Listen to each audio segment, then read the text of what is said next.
Hey, what's up, guys? Yo, yo, yo, yo. I want to make sure I am actually live. Yo, yo. Hold on. Gotta make sure. Hope they're not suppressing my live. Because, they be doing that shit. Damn, the Prince is already in the room already. All right, let's see. Okay, I'm not. It says I'm live. I should be live, right? Oh, there it goes. I'm live. Why is it? Why am I not in the subscription? Oh, they're suppressing my live. Oh, there we go. All right, all right, all right, all right, all right, all right. They're suppressing my live though. They're suppressing it again. Damn, 3 dislikes. God damn. So we're just waiting on Truth Teacher because he's an old fuck, and he's he's trying to figure out how to do StreamYard on his computer because, again, like I said, he's an old grumpy fuck, you know. We waiting on him. Oh, there it goes. Now I'm in a subscription. All right. Okay, they're not suppressing my live. All right, good. So listen, guys. We're gonna have a really, really, really great discussion. I will open the floors up. The floors. What am I talking about? I'm gonna open the floor up for call-ins and discussions, but not right now because me and Truth Teacher, we have to put our points, point across, and that's when I'll open the floor up. Shout out to Marcus, General Goya, La Princess, cause no one likes Truth, bitch. Come on, man. All right, yeah. Sure, if you would like. I'm gonna have somebody that I met off of Twitter call in. So hold on, let me just write you. I'm live now. Here's the link. So yeah, I'm gonna speak to somebody on Twitter also that I befriended. You know what I'm saying? He's a pretty cool cat. So right now we're just waiting on Truth Teacher. The person is a man. They were on. Wait, no, that's not a beer. That's actually a ginger ale. I'm drinking ginger ale. I've been drinking ginger ale this whole week. I should really stop. It's a guy. Of course, people hating already. Yeah, I don't know why. But the person I'm gonna have on, it's a guy. They were on.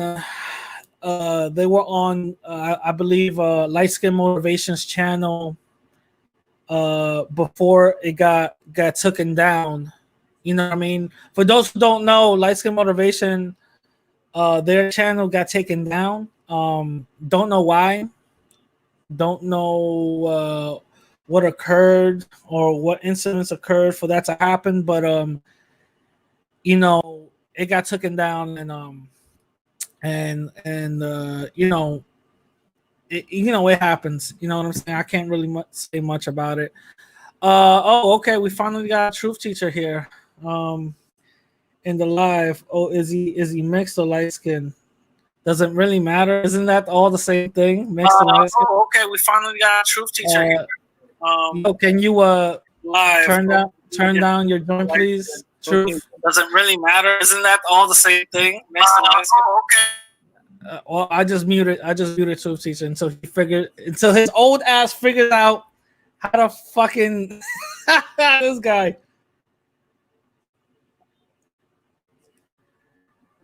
Anyway, I muted Truth Teachers because this dude, yo, Truth. Yeah, I'm here, but why is there that weird echo? You tell me, because you got your speakers on. That's why you don't got no headphones. Oh, I have to put in headphones? Yeah. No shit. That's what happens when you have a mic and a speaker next to it. Because you got your speakers on. That's why you don't got no headphones. So the weird echo won't happen. I'm gonna mute him again, and so again, his old ass figures out how acoustics work. You know, when you have a speaker in a computer next to a mic, it causes an echo. You know, that's what happens when you have two sources of audio right next to each other. But you know, he's like 77, so I'm not expecting him to be adhere to all this. Anyway, so we're gonna have a great show today to be adhere to all this. Anyway, again, I'm hearing my echo. What's going on, bro? I got my headphones in. So what's wrong? Show today to be adhere to all this. I don't know. Anyway, again, no, it's coming from you though. What's going on, bro? I got my headphones in. So what's wrong? Show today. I'm gonna mute him again because I don't know what he's doing. So anyway, we're gonna have a great show today. We're going to basically just talk about that one drop rule thing. Basically the one drop rule in my last podcast episode, because apparently that shit was extremely controversial. You know, people were coming at me, coming at little old me, telling me, oh, make sure to check out. Coming to little old me, coming at me, talking about I don't know what I'm talking about and all this other stuff. And there is such thing as mixed race people and blah blah blah. So we're gonna speak about it, when this guy figures out everything. Is everything good? Are you good? Yo, Truth. Yeah, Yo. Can you hear me? I'm here. Yeah, can you hear me? I can hear you. Okay. Yeah, I'm here. Can you hear me? Where's that echo coming from? See, you see these old fucks, dude. Just use your phone, bro. Okay, hold on a second. Yeah, just use your phone. I'm gonna kick you out. All right, just come back and use your phone. All right. Just talk shit for a little while until I. All right, I got you. Jesus Christ! You see when these geriatric old motherfuckers be coming online, man. No, let me stop. No, but damn, who came at you? No, just regular people who listen to the podcast. Actually, some people who were never vocal before, that who are vocal now, was coming at me and just telling me that I don't know what I'm talking about, blah blah blah blah blah. I thought that I made a great argument and I made great points. Again, this was all my opinion.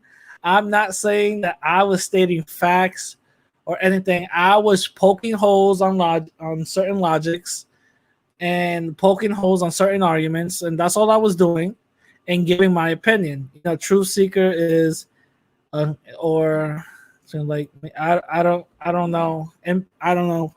I'll ask him. Truth is Jamaican. Love you, Radical. Yeah. Oh, well, I hope you're a female. Yeah, love you too. If I was a dude, that would have been wild. Shout out to you. So yeah, I'm just gonna. So basically, a lot of people were disagreeing with my stance and my opinion. And one of the people was actually Truth Teacher. So that's the reason why me and him, we're gonna have a discussion or whatever the case is. And I actually have a few to be honest, I actually have a few things to clarify based on the one drop rule that I didn't know, because again, I'm not saying that I know everything. I'm not saying that I'm the end all be all, but there is more information when you do go into these type of things.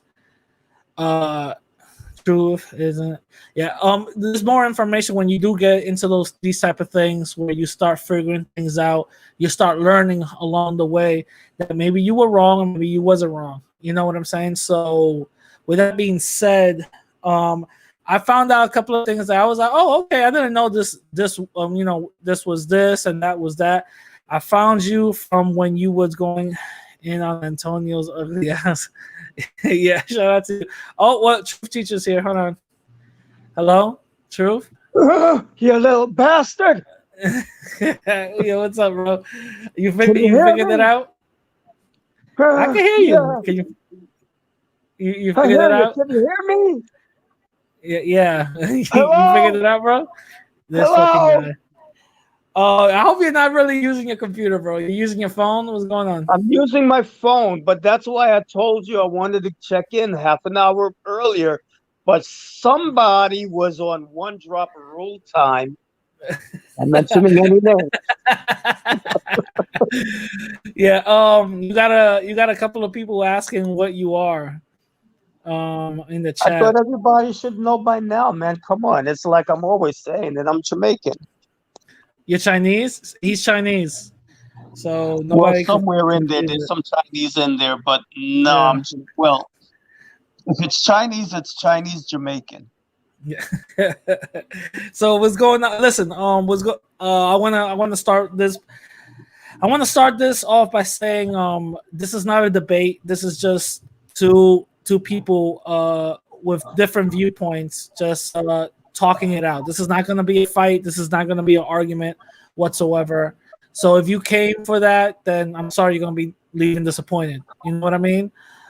These are just two friends coming in with different opinions, and we're just going to discuss it. You know? Yeah. And first, Um, before we start, I'd like to give a shout out to Marquise 912, aka Cookie Monster. Big up to you. oh my god. My um, favorite fan. I also want to say you know, even though nope, not happening. Even though hold on before. All right, okay, there we go. All right, there we go. Hold on, let me just I gotta mute everything. Okay, good. All right, so before we do anything, I want to just say if this is a perfect example of people who disagree with each other, people who hold on, give me a minute. Live talk to you later. Okay, anyway, so this is a perfect example of people who disagree with each other coming into a common space and actually talking it out. Mind you, I didn't do 27 videos on Truth Teacher. I didn't, I didn't go at Truth Teacher and all the other people that disagree with me. All I did was put that one video out. He disagreed with me. We came together, and that's it. You know what I mean? Can you, Truth? Can you tell the people how we got here? When you say how we got here, give them a recap. Why are we having this discussion? oh, because of the video that you did. Yeah. Okay, so basically, oh, you know what? It was in that live stream, right? I mean, that's what. Pretty much. That's what set everything off. Yeah. So basically, we were on Tina's channel in her live stream last weekend, and the whole issue of the one drop rule came up. And my position is that I disagree with it, and the other people who were in her stream, they also disagreed with it too. Like we all had different reasons why.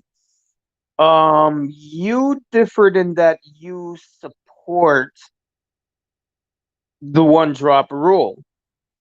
And so I gave my reasons why I disagree. And that motivated you to do your video? I think it was that Monday, or like the next Wednesday. week that followed. It was Yeah. Wednesday. Yeah. So the thing is, I saw that you got a lot of negativity coming your way. I listened to your video, and there's things that I understand about it, but I think that where the disagreement is that we're on we're on like two parallel lines, right? And we're looking at the issue from different perspectives, or I guess you could say like we're in the same room, right? We're in the same room, but we're on opposite sides of the room looking at the same thing. Does that make sense? That makes sense. So it's like we're both seeing the same environment, but because we're on opposite sides, we're seeing different aspects of it. Yeah. So, for example, if it's a statue, right? Mm-hmm. You're on one side of the space. You're looking at the front of the statue. Dude, just say a 9 and a 6. I'm looking at a 9, and you're looking at a 6, and you're saying it's a 6, and I'm saying it's a 9. We're looking at the same thing, but two Yeah. different things. This guy was going to go into it. Just simplify it for the people. Jesus Christ. Whatever. It's like we're looking at the same thing, but we're looking at different sides of it. We're seeing There he different goes. aspects of it. It's This the guy was same gonna, thing. this guy was gonna go all metaphysical. It's like looking at a butterfly. When you look at it one way. So you're looking at it from the perspective of the social political ramifications. Yeah. I'm looking at it more from the perspective of genetic reality Okay. and historical significance. Gotcha. You Now, know? I want to clarify a couple of things before I start the Drake. Oh yeah, what's up, bro? Like I said, this is the discussion first, and then I'll open the floor up for call-ins. Damn. Okay, so I want to clarify Is that for you or for me? I think 9 dislikes is for me. Damn, 9 dislikes? Oh goddamn. I think that's gonna be for me. So don't worry about it. There's like 20 people in here. So if 20 people could just try to thumb it up, that'd be great. Maybe I Why- shouldn't have told. Maybe I shouldn't have told Dominican Renaissance and Horror Show about it. they're gonna get into the little troll accounts or whatever. Somebody, Oh, I think one time I had a live where I had like 10 or 11 people on. For some reason, I got 36 dislikes. I'm like, yeah, those are the troll accounts. So it is what it is. But I could care less. But I wanna give a disclaimer out first. So when I did my podcast, I usually recorded within Monday or Tuesday. That day I recorded it on a Monday night going into a Tuesday. Okay. Mhm. And it went out Wednesday. So the reason why I say that is because there's a few individuals who made response videos to me who basically disagreed with me, took their little shots or whatever the case is. So it made me actually go out and do some further research that I wanted to do on the one drop rule. So comes to find out that the one drop rule through the law system has been abolished when the civil rights movement happened. So the one drop rule was on the books as a misnomer, like hey, this is a rule where you could use or not use at your will. You know what I mean?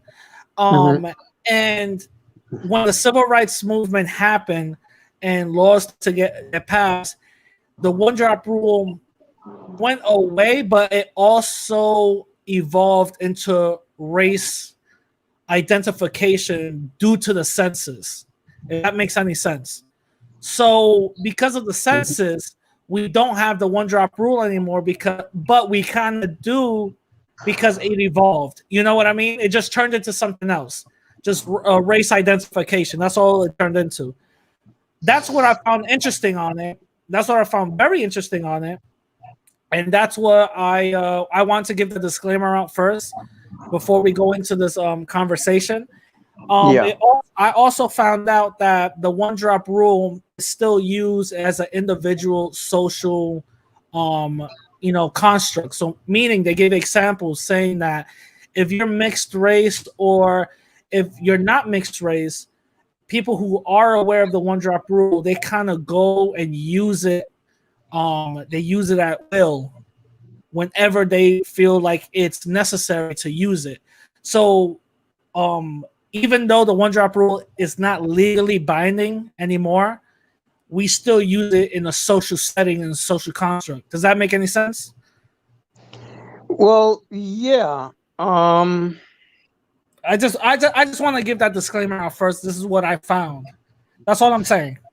yeah. What I'm saying is that's what I found, and I found it very interesting. I wanted to give that some light first before we get into the discussion because I think it's very very important to know what the hell is really going on, and I like to speak truth to power, and I like to be truthful about everything. I don't like to just keep that in my back pocket, which I already know, and pretend I don't know it. You know what I mean? I want to put Yeah. everything out front first. So that's what something I recently came in contact with and I found very interesting. Now, with that being said, you got the floor and you could go and start this conversation off. Well, it's interesting that you mention that it was outdated in the 1960s. But, the thing is,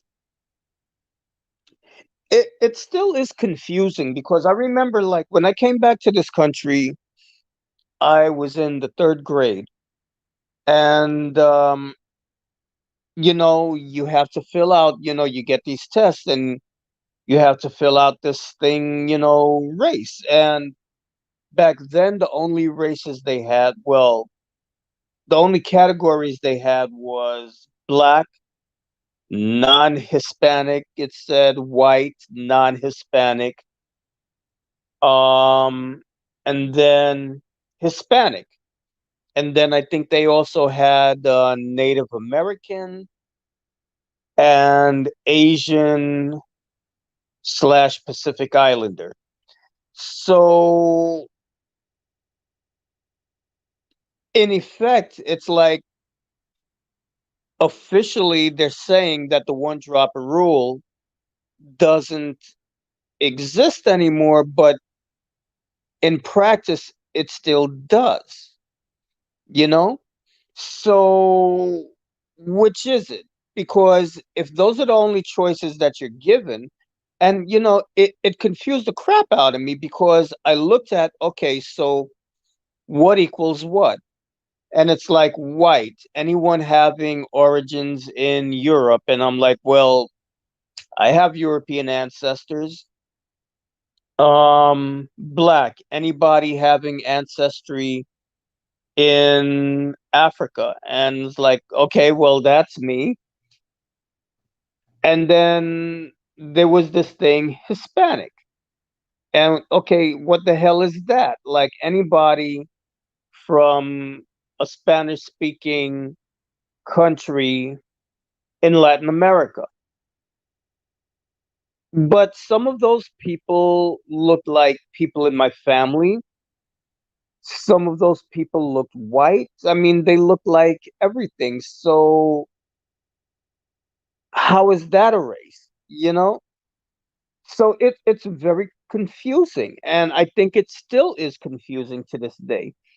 Now they allow you to check the box of whichever applies, on the census, but there's still a lot of areas where you're told, and I remember when I was older, like going for jobs and stuff, where they would tell you that, okay, well, answering this question is optional, but if you don't choose a category, one will be chosen for you based on what the person thinks you are. So, like, why are we doing this? And that's the thing that I couldn't understand. Like, why are we doing this? And then when I looked deeper into this whole thing about racial classification, it just made no sense. And I think what really got to me was when I found out the reason why this whole thing was created in the first place. Um, it was really created to keep people of African ancestry from inheriting wealth if they had a white father who was wealthy. So this wasn't something that was done to benefit any of us. This was something that was done to benefit the status quo, the ruling elite. And even more than that, it's based on a concept of contamination. You know, because if one drop of something makes you all of that thing, that's pollution, right? Like, for example, if I got a glass of water and I spit in that glass of water and I hand it to you, are you going to drink it? No. Okay, so how about if I pour a little bit more water in it? Are you going to drink it? No. What if I pour like 3 cups of water in it? Are you going to drink it? No, you gotta clean that shit. Okay, well, how about if I throw a whole gallon of water in there? It's clean now, isn't it? But then again, you're still proving the one drop rule, though. Well, that's the perspective that they have. Their Yeah. perspective is that African ancestry, Africans are subhuman. And therefore, any African ancestry at all is a contaminant. It's a pollution. It's dirty. So it doesn't matter how much non-African is in there. The fact that there's African in there, it's like you spat in that glass of water. No amount of water that you pour in that container is ever going to make it clean. That's the Yeah, way they think about us. But I disagree. And I'm gonna tell you why. Because you even said it yourself. Outside the one drop rule is confusing. Outside of No. The one drop outside, rule wait, itself is hold on. confusing. Outside of the one drop rule is confusing. Outside of the one drop rule, you don't know who you are, which one you are. You could literally be called any other mulatto, caramel, all that. I'm milk chocolate, all of that other stuff under the sun. To me, the one drop rule is very simple, very direct, and it tells you exactly what it is. Even though, like homie said, the one drop rule is racist and its very definition, which is 100% true. 100% true. But the way I see it is, we take the one drop rule out, right? Obviously, which is out, which I just learned, is only used as an individual social thing that individuals use. But as you say, and as I corrected myself earlier, the one drop rule is out, but also is still in, but in a different form, because you even said it. If you don't choose a race box, one will be chosen for you. Based Right? on what they think. Yeah, but exactly. They could always be wrong. Obviously. So the thing is that, to me, the one drop rule is very precise, very consistent, and there's no room for confusion, right? So if you have one, like for the one drop rule says, if you are mixed with black or you got black ancestry, there's nothing to confuse. You are black. It's over.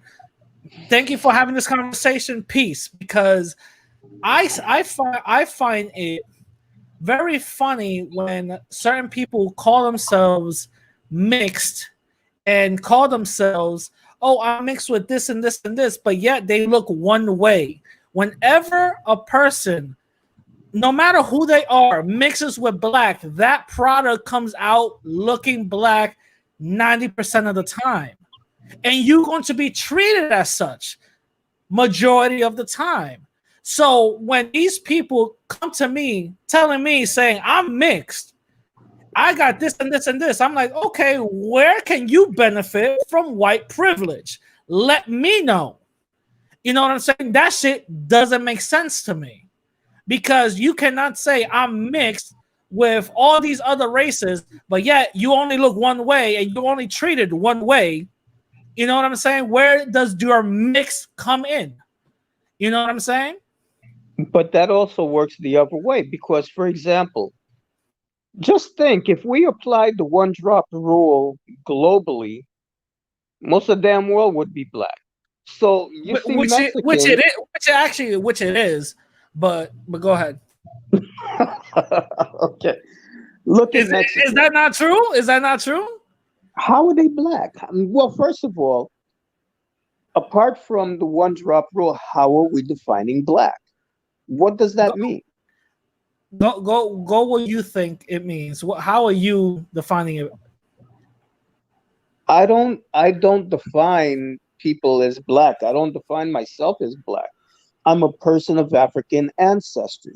So if somebody says, if the one drop rule says people with African ancestries are black, that's how we're defining it, right? There's a lot of people. Listen, I got cousins who look as white can be. Okay. And you would never know by looking at them externally. But you look at their genetic profile and they've got a certain percentage of African ancestry and their paternal or maternal line is African. But unless you had their DNA, sample in front of you, you would never know. Mm-hmm. So one drop rule, how are they black? How are they looking black then? If you look European, no, we're talking about African ancestry. That's what we were talking about. They right? have African ancestry. So that's what in this scenario. They look European. In this scenario, we were defining black by having African ancestry because you always bring that up. How are we defining black? You don't even define yourself as black, so you define yourself as having African ancestry. So I'm going to go based on that. I'm going to go based on that. Based on your logic. So based on your logic, your European cousins, because they have African ancestry, are black. Are they not? No, they're not. So how are we defining black? Listen, you take those people and you drop them in Africa. How are we defining black then? How are we defining black? Black is some bullshit that this racist government. Then how are we defining it then? Because you just said you are defining it by having African ancestry. The way this society is defining black is anyone who has one drop of African ancestry. No, I'm talking about you. I said let's use your scenario and your logic. I don't classify people as black. No, but you classify yourself as having African ancestry. So in turn, that's how you would see ancestry. That's how you would see black. Right? Listen, okay, you want to know why I classify myself that way? Wait, with African ancestry? Rather than black. Yeah. Why? Because traveling I know your answer. I know your answer, but go ahead. Because traveling all over the world, when I would go to other places outside of the United States, and people would, like, for example, the first place I traveled to outside of my own culture was Egypt. Okay. Well, actually, Morocco first and then Egypt. Oh, my fucking... Okay, Okay. North Africa. God. So people would see me and they would assume that I was from there. Okay. And when I didn't speak the language, they would get puzzled. And I would tell them I wasn't from there. They would get insulted. You would say, I know black, papi. I know black. You better not be saying that. Yeah. So, they would get upset. And then they say, well, where are you from there? And I said, I'm black. they would look at me like I was stupid because in their mind, I did not look like what they considered a black person should look like. And that was true, like whether I was in Egypt, if I was in Again, Israel, if I was in bro, Turkey. we're going back to your same talking point. We're going way back to your same talking point. Yeah. You are identifying yourself with African ancestry, which means Yes. Because which means that equals black. True? That's how we're defining black, is it not? Are we not defining black by having no, African ancestry? Okay, so again, I'm gonna no. ask you the same question. I'm gonna ask you the same question again. How are you defining black? Because one you said by Okay, African like I ancestry. said, because here's the thing.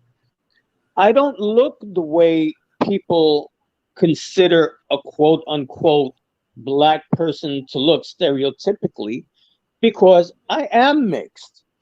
And even Okay. people from sub-Saharan Africa will tell me that because they know. If I Okay. go to certain parts of West Africa and they see me, they're not going to say, oh, there goes that black guy. They're going to sing that Abaroni, meaning there's that white guy. Okay. That is a fact. So if I'm here arguing to people that I'm black and they're looking at me and saying, dude, you're not black, because in their mind, when they say black, they use black as an adjective. They don't use black from a perspective of And again, biological I'm race. asking you a question again. How are And I'm you giving defining you black? the answer. No, you're giving me a story. What are you- Black. Black is it's an adjective, okay? If Okay. you are a person with dark skin, you got that chocolate colored skin, Okay. then you're black. So that could be, you could be a person from India, you're black. You're not African, but you're black. Okay. That's the way it is. Dark skin. I Okay. am not that dark skin. Okay. So Okay. So for that's people, how. Wait. Hold on. That's yeah, how you are defining it, right? that's the way I'm defining it because that's That the way okay. most people in the world define it. Okay. That's how When most they say people. a black person, when they say a black person, most people in the world are thinking of a person from a tropical area who has dark brown skin. So for Okay. them to see somebody who's caramel colored or cream colored or beige with green eyes and freckles, that does not equal black. And they look at someone like that who's insisting that they are black, and it confuses the fuck out of them because to them, it's Yeah. like saying those green black shoes over there. Oh, I know those shoes look green, but they're really black. That doesn't make any sense. So for me, instead of arguing with these people and trying to explain to them why I'm black when I don't look anything like what they consider a stereotypical African to be, I say I'm of African ancestry. And that way, I don't have to look any particular way. I'm talking about my lineage. The overwhelming majority of my lineage is African. Yes, there's European in there. I'm a quarter European, but the majority of my ancestry is coming from Africa. Okay. Therefore, my identity isn't based on my phenotype. You understand? Wait. My Your identity is identity. based my identity is not based on my phenotype because since I am a person of mixed lineage, I could come out looking any kind of way. Okay. My identity is based on my ancestral lineage. And what Okay. makes up the majority of my ancestral lineage is African. So I am a mixed person of predominantly African ancestry. I don't Okay. have to look any kind of way. I don't have to look like a stereotypical African to be a person of African ancestry. So Okay. So that's so why. so so to you, you're not black. due to your classification, meaning the dark color of your skin that you don't have, correct? Yeah, I'm not. Even though you are still classified as black, you don't classify The yourself as government, the government in this I system, in understand this that. country, I understand. classifies me as black. I understand that. So I want to make this clear. I just want to Yeah, make this clear. That's all I'm going to just want to do. I want to make this clear.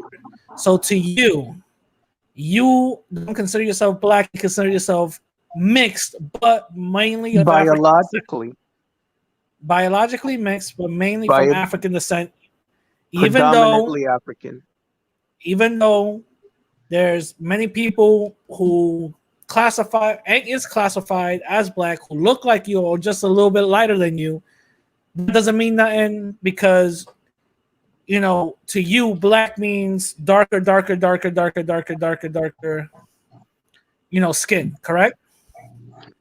Because in the majority of the world, like I said before, when you use these terms black, white, they're not talking about a concept of biological race. They're using it as an adjective. They're describing your literal skin color. So a lot of countries you'll go to where the population is also mixed, you will hear people say things like, I'm black, my sister's white. Yeah, and that's the thing. I don't like to go all international and stuff because everything is always funky when we go international. I like to keep it here in America and want to keep it grounded. So by just, I don't want to go in the whole international realm. I want to just keep it here. The thing is, here, again, we could go based on whatever we want to call ourselves. You are still considered black either way. That's why I like the one drop rule. All this other Oh, craziness. here I'm considered a nigger. Let's just keep it real. Okay, but that's what I'm saying. what the government considers. That's why I like the one drop rule because there's no confusion. There's nothing. Well, black is actually the real color. What is color? We don't have to go through all of that. One drop rule. It's very simple. You're black. That's it. End of story. Thank you for coming. Next. You know what I'm so saying? then here's the question. That's why I Here's like. the That's why question. hold on, wait. That's why I like saying and just using the one drop rule. That's what I adhered by. So, okay, you got this and so this then blood. does, Right? okay, so let me ask you this question now. We're going by the one drop rule. We're here in America, right? Yeah, And we're using the one drop rule. yeah. Why are Mexicans not classified as black? Well, that's a political reason why. No. I'm telling you why. Listen, Hold on, I'm telling you why. most Mexicans I'm most telling you why. Mexicans have I'm telling some you why. African ancestry. They got They more ha- than one drop. Exactly. They have way more than one drop, but I'm telling you So why. why are they not I'm gonna tell considered black? I'm gonna tell you why. Because you just cut me off. Politically, they don't want to consider Latin people black whatsoever because they want not? to have the white numbers go up and stay up at a certain point, even if you are honorary white, but those white benefits never trickle down to the Latin community. That's one. Two. The other reason why they don't consider Latin people black is because most of the time, a lot of Latin people, they don't even consider their own selves black. They call themselves Spanish and this, and Spanish and that, and all this other stuff. Spanish means Europe. Europe is white. You know what I'm saying? So we already come with that type of confusion to either, correct certain individuals. Other people who come here aren't considered black whatsoever. People from North Africa are considered white. People from the Middle East who are black as hell, darker than you, are considered white. But then again, you're going based on the government's assumptions. You know what I'm saying? And that's what I'm saying. I like to go by the one drop rule, meaning again, which I said in the beginning, as an individual is an individual thing to use. So me as an individual, I will consider themselves black. The people from North Africa, I will consider themselves black. The government, they do what they want to do. You know, they could literally call you right now. They could literally change it up and say, "Truth teacher, you're not black anymore. You're white." People will still treat you, regardless of whatever they say, as a black person because you look black to everybody else. That's and what because you don't look whatever they consider black, because well, yeah. they don't Now, even know. If you ask them what is black, they don't even know how to fucking define it themselves. The fact of the matter is this: I'm not white. Definitely not white. And because I'm not white, wait, hold on, wait a minute. You're mixed. I'm so not how can white. you not be white? How can you not be white? You're mixed. Because I'm not. Because in this country, when you say white, they mean that you are 100% pure European ancestry, or damn close to it, or your phenotype is consistent with European populations. So let me ask you something. Is it very easy to point out mixed people? Not always, no. Okay. Some people would say it would be easy. I disagree, but sometimes yes and sometimes no. You listen, a lot of times you don't know because, for example, you take somebody like Grace Jones. Sean King. That's not the example that I was going to use. We're going with Grace Jones. Okay. She has European ancestry in there. So biologically, she is mixed, but can you tell from looking at her externally? No. Wait, who you said again? Who? What? Grace Jones. Hold on, let me pull her up. Hold on. You don't know who Grace Jones is? No. I'm gonna put her up so people can know. Oh, okay. All right, go ahead. Jesus Christ. God, these youngins, that's what's wrong with this younger generation. Oh my God. Okay, so what about Grace Jones? Did you put up her picture yet? Hold on. Grace, what you want me to put young Grace Jones, 2019, 2020? Put Grace Jones when she was young and juicy at her best. Okay. All right. Okay. So come on, goddammit, hurry up. Hey, hold on, relax. You got technology now, you youngins. You old In my fuck. day, we used to have to walk 10 miles in the snow to put up a picture on the live stream. He's so stupid. Wait, Google Chrome will not be able to. I don't care your screen until it. Oh no! Come on, are you serious? You can't do it? No. I got it. Okay. So, do you see it? No, and never does anybody else either. Oh, there we go. I see it. Choose one picture. What the hell is this? What? One photo. This is Google, bro. Oh my God. Just can't you just pick one of those pictures and blow it up really big? Just choose one of them. This one? This one? Okay, that's Grace Jones back in 1960. Butt fuck. All right, fine. All right. No, I can't choose one of them. them. I can't blow it up. Just fucking make your point. Okay, looking at her, would you be able to tell that she had European ancestry? Obviously not. Okay then. But she does. Obviously not. And conversely, I could definitely tell if she had European ancestry with this, but no, obviously I can't tell. You can't tell. And conversely, there are a lot of people in the African American community. Can you look up Walter White? How about this? I'll look this person up. Which person? Hold on. This person. Is she black to you? That's still Grace Jones. Okay, I can tell. Now you can see it. Is this person black to you?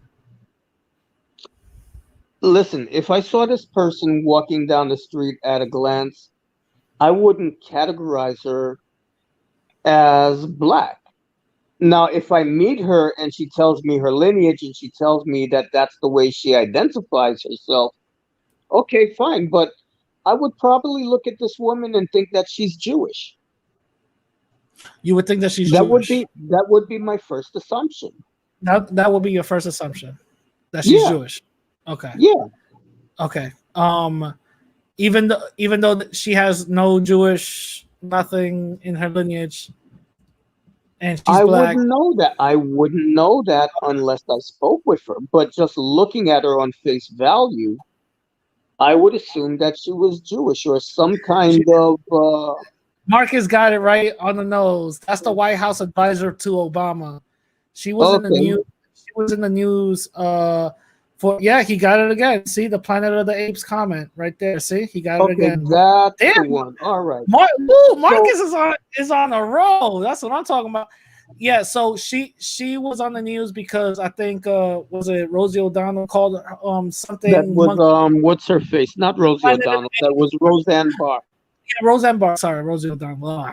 Roseanne Barr said, Planet of the Apes, and then come to find out. Yeah. She was to find out that she identifies as black.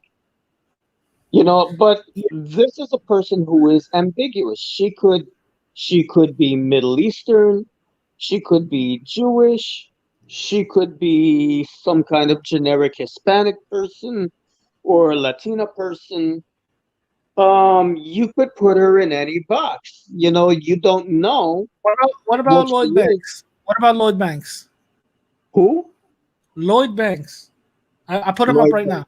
I put him up right now. I already did. I'm just waiting for your bum ass phone to update. Listen, you got it? My phone is looking fine. I'm watching the screen on the computer. Oh, okay. Okay, can you give me a bigger picture of him? A bigger picture? How about this? That's as big as I could go. Pause. Hold on. I do you one better.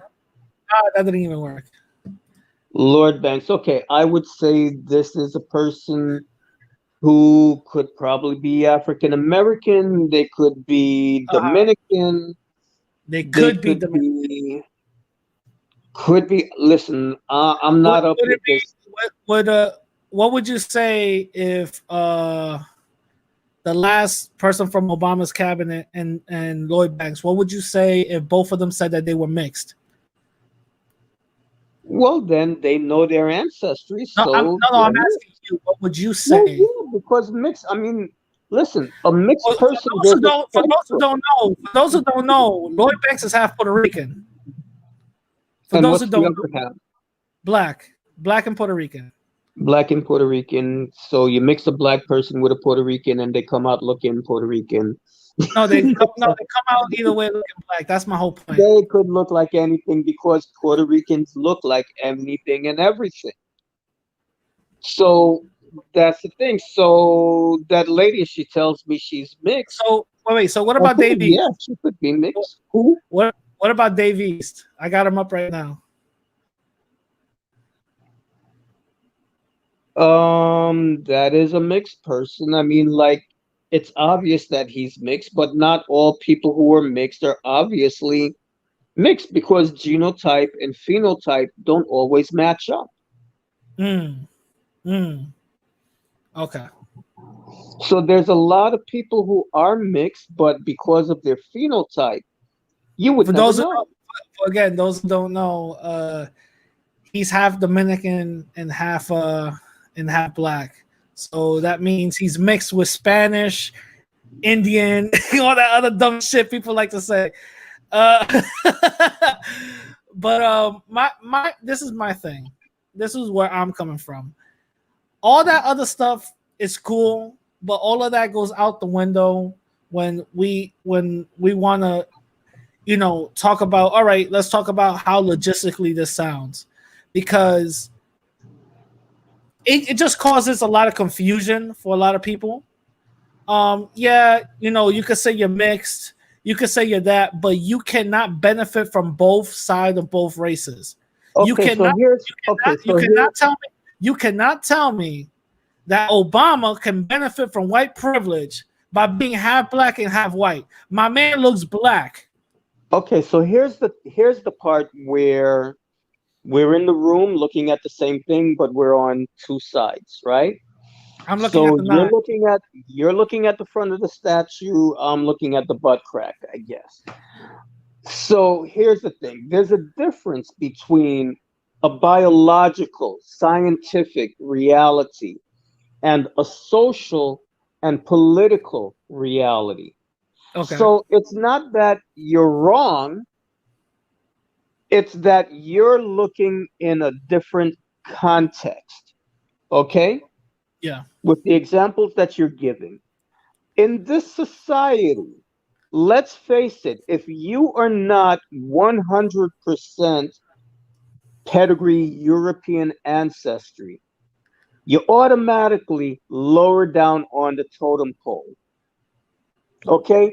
If you look phenotypically European, but people find out that you've got some African ancestry in there, you are lowered down on the totem pole automatically. Now, how much privilege you get to enjoy in the society, it depends. It depends on who you're dealing with. It depends a lot of times on your economic status. It depends on what part of the country you're in and how you're perceived. So just because a person is mixed does not necessarily mean that they're going to automatically experience more privilege. If they're the darkest person in their community, Yeah. oftentimes they're going to get it just as bad as if they were an unmixed African, because they are the other. You understand? So when I'm talking about the way I identify, don't get the shit twisted. By no means do I think that by classifying myself differently, I'm going to get some groovy goodness. That shit ain't going to happen. But the reason why I do it, I mean, several reasons why I do it. Number one, because I got sick and tired of people arguing with me, trying to dictate what my lineage was, what my ancestry was. I got sick and tired of Latinos telling me, no, you're not black, you're mulatto. I got sick and tired of North Africans telling me, no, you're not black, you're the same color as me. I got sick and tired of, hearing all of this bullshit. And I got sick and tired of sub-Saharan Africans telling me, oh, well, you're not black because blah, blah, blah. I got sick and tired of having to hear all the bullshit, and everybody got a fucking opinion, and I'm supposed to go along with everything that they say. So I took control of my identity, and I say, you know what? What am I? The majority of my ancestors are from Africa. I'm determining for myself who I am. I don't give a fuck what the government says. I know what the government says. The government doesn't give a shit about me. So I'm taking control of my narrative. I'm taking my control and I'm standing in my truth. This is my truth. The other thing that empowers me is that this racist ass government wants me to pretend that my lineage doesn't exist because they want to protect their lily white, society, and the idea that, this mudblood can come in here and pollute their lineage. They want me to make believe. I want to say something real quick. I put the link on the chat, so anybody who wants to join the conversation can do so. But continue, Truth Teacher. Go ahead. They want me to make believe that the European side of myself doesn't exist because that makes them feel uncomfortable. And that's the reason why they made the one drop rule in the first place, because it threatened their status quo. All right?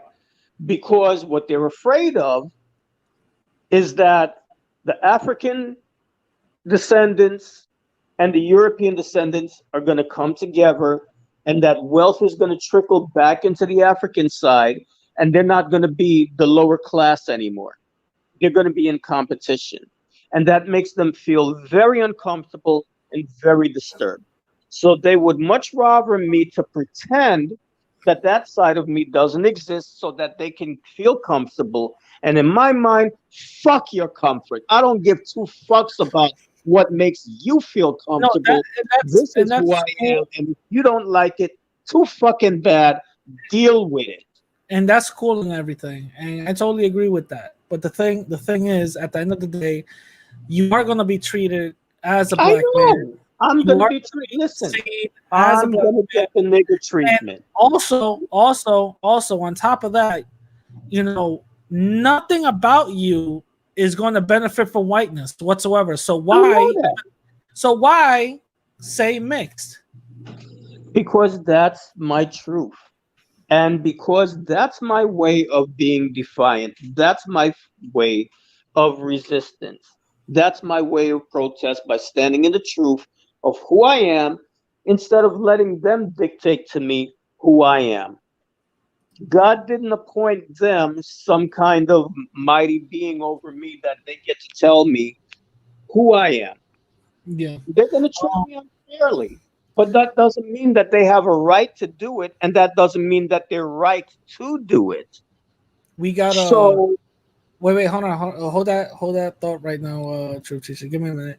We got Blight in the room right now. Me and him, we spoke briefly. Me and Blight spoke briefly on this subject, but we didn't really go into further detail. We wanted to do a live on this topic, but I think it was a perfect time to do it. You know, just to see if we could do it now or whatever. So I want to introduce to you, Blight. What's going on, man?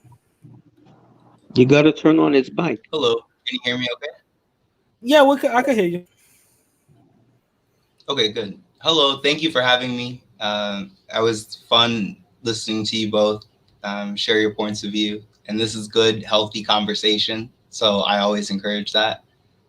Yes. Yeah, and thanks for having me. Yeah, not a problem. I want to let everybody know.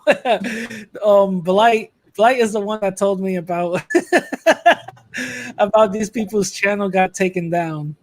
So if anybody wants to blame anybody, it's him. Okay. No, it's not me. I did not do that. Like, and I never flagged anything. No, it wasn't you. It wasn't you. It wasn't you. I'm just saying that you're the one that brought it to my attention. You know, and so you're the one that brought it to be addressed. Yeah, but I did enjoy your back and forth with them on that live. I did enjoy that. But do you wanna add anything to this conversation? Well, really, I don't want to like pick sides or anything like that, but I just want to say that like a lot of what you two have been discussing really has more to do with colorism as a system, and the one drop rule continues to play a divisive side of enforcing colorism and reinforcing white supremacy, because you've basically told anybody who has any type of Black ancestry that they are Black, instead of acknowledging the rest of them, which is important, and I find that important. I am not Black. I am not white. I have both. I am part German, European. I'm an ancestor. I had grandparents that were slaves. So I want to acknowledge all of me. I'm a biracial Black American. So I go by Blight. I created this little identity of my own. Black plus white equals Blight, because I see how colorism affects dark-skinned people. And so for me to walk around like I'm the face of Blackness and this is what Black looks like, and then take those opportunities from Black people when really I'm biracial and I need to accept that, and it's okay. I'm Black enough. I don't need anybody's barometer of what is Black. I'm Black enough.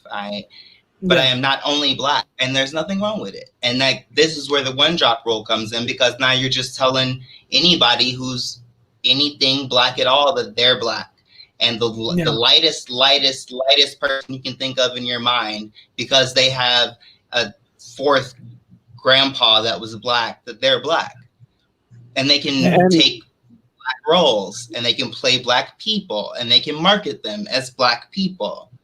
That's the problem. It's not about your perception of what you think you are. It's about the perception of society and what they think you are, how black they perceive you. And research studies show that white people know the difference, and that they take lighter skinned and phenotypes that typically look whiter, like me. If you see my picture, they will look at me and look at a darker, slightly darker skinned Latino person and say I'm smarter than the darker skinned, slightly darker skinned Latino, because I look a little more white.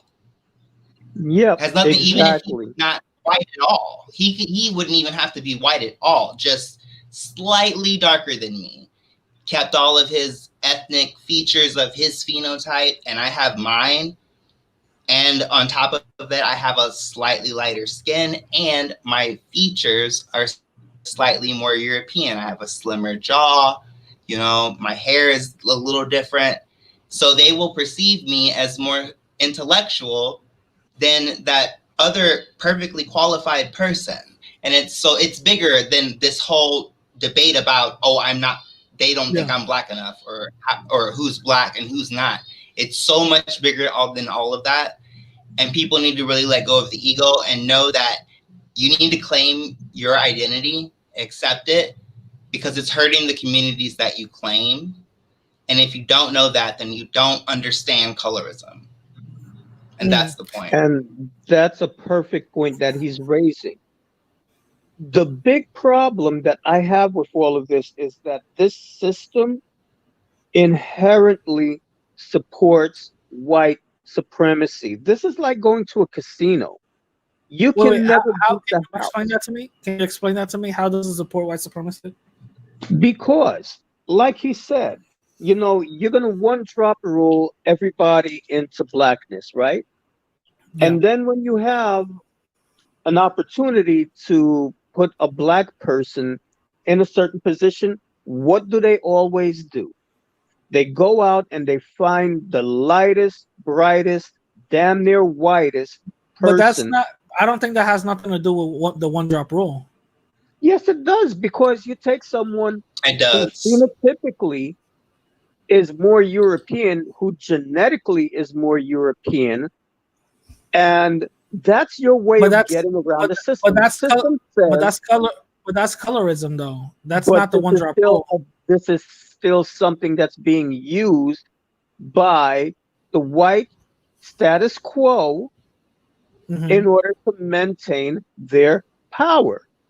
And they are using the one drop rule, because if there's a law that says that you have to have more diversity and we need to have more black people in these institutions, well, hey, Brenda over there, she looks damn near Swedish, but she had a great-great-grandma who was black.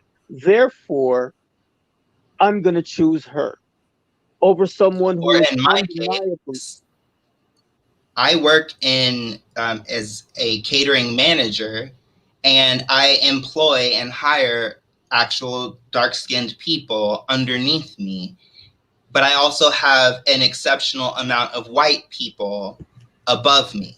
So for me to interact with the white people, they basically, and this is not just at this job, I'm talking about systemically. I've experienced this at multiple places of importance that are not just your average everyday jobs. I see it, it's a pattern. I am used as a tool against black people so that they can say, oh, we value diversity. Look, we hired the blight. He's black.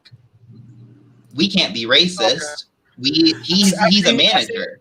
I see your point. He's a manager. There's no way that we can be racist. But in the meanwhile, what they do is take the darker skinned person who's equally as qualified as me and make them the manager. They would make me the manager because they have in their mind that I'm easier to talk to, I'm easier to deal with, I'm more intelligent, I can speak better to white people, I relate to the white experience better.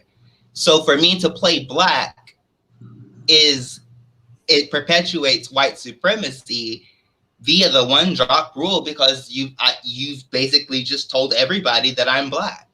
And so I have made it a point that I understand colorism, and I have explicitly stepped out of that black space because I recognize it. And it's not about hurt feelings. Colorism is not about how black you think you are or somebody questioning your blackness. It does not affect light-skinned people. This is all about colorism perpetuated by white supremacy. And until people can acknowledge that and acknowledge the difference, just like white people like to claim, oh, I experienced racism. Look at the definition of racism. Yeah, that's written by white people. Of course, you think you experienced racism. It fits your narrative. It's white supremacy in a nutshell. And this is how they pit us against each other. This is why we have all of this. That's what they want, man. That's the whole goal.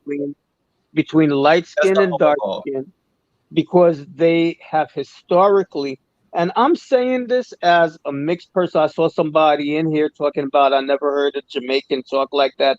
Baby, you ain't Jamaican, so you don't know what goes down in our society. Let me tell you, in the whole Caribbean, whether we're talking about the English-speaking Caribbean or the Spanish-speaking Caribbean, we have been used as a buffer against the darker-skinned population. They will put us in power in positions where we get more rights and privileges over the dark-skinned people, because the white people are a minority, and they hope that if shit goes down, we're gonna fight on their side and have their back. So even though Jamaica is predominantly people of majority African ancestry, much more than my 75%, you know, when you look in the middle class and the upper middle class, it's disproportionately people of mixed blood, people of mixed ancestry. You look at our first three prime ministers: Norman Manley, Bustamante, four. Wait a minute. Bustamante, Norman Manley, then Michael Manley, then Edward. Well, Edward Seaga was an Arab, so but then again, I mean, even there, you're looking at the elite in Jamaica, which was light skinned and white. And now we have Holness, who's a distant relative of mine, by the way, who, again, light-skinned, but, you know, they used us against each other. And so now what happens is there's a resentment on the part of the darker-skinned people, because they've been shitted on and they've been kept out. And a lot of times, we, the mixed race people, the lighter skinned people, we're not only fucking drinking the Kool-Aid, we're in the kitchen helping to mix the shit. Yeah. Okay. That's the big one. We That's the big one, really. Yes. And then we treat our darker skinned, you know, our darker skinned relatives, and in a shitty manner. We think that we're better than them. And so they resent us. And then what will happen?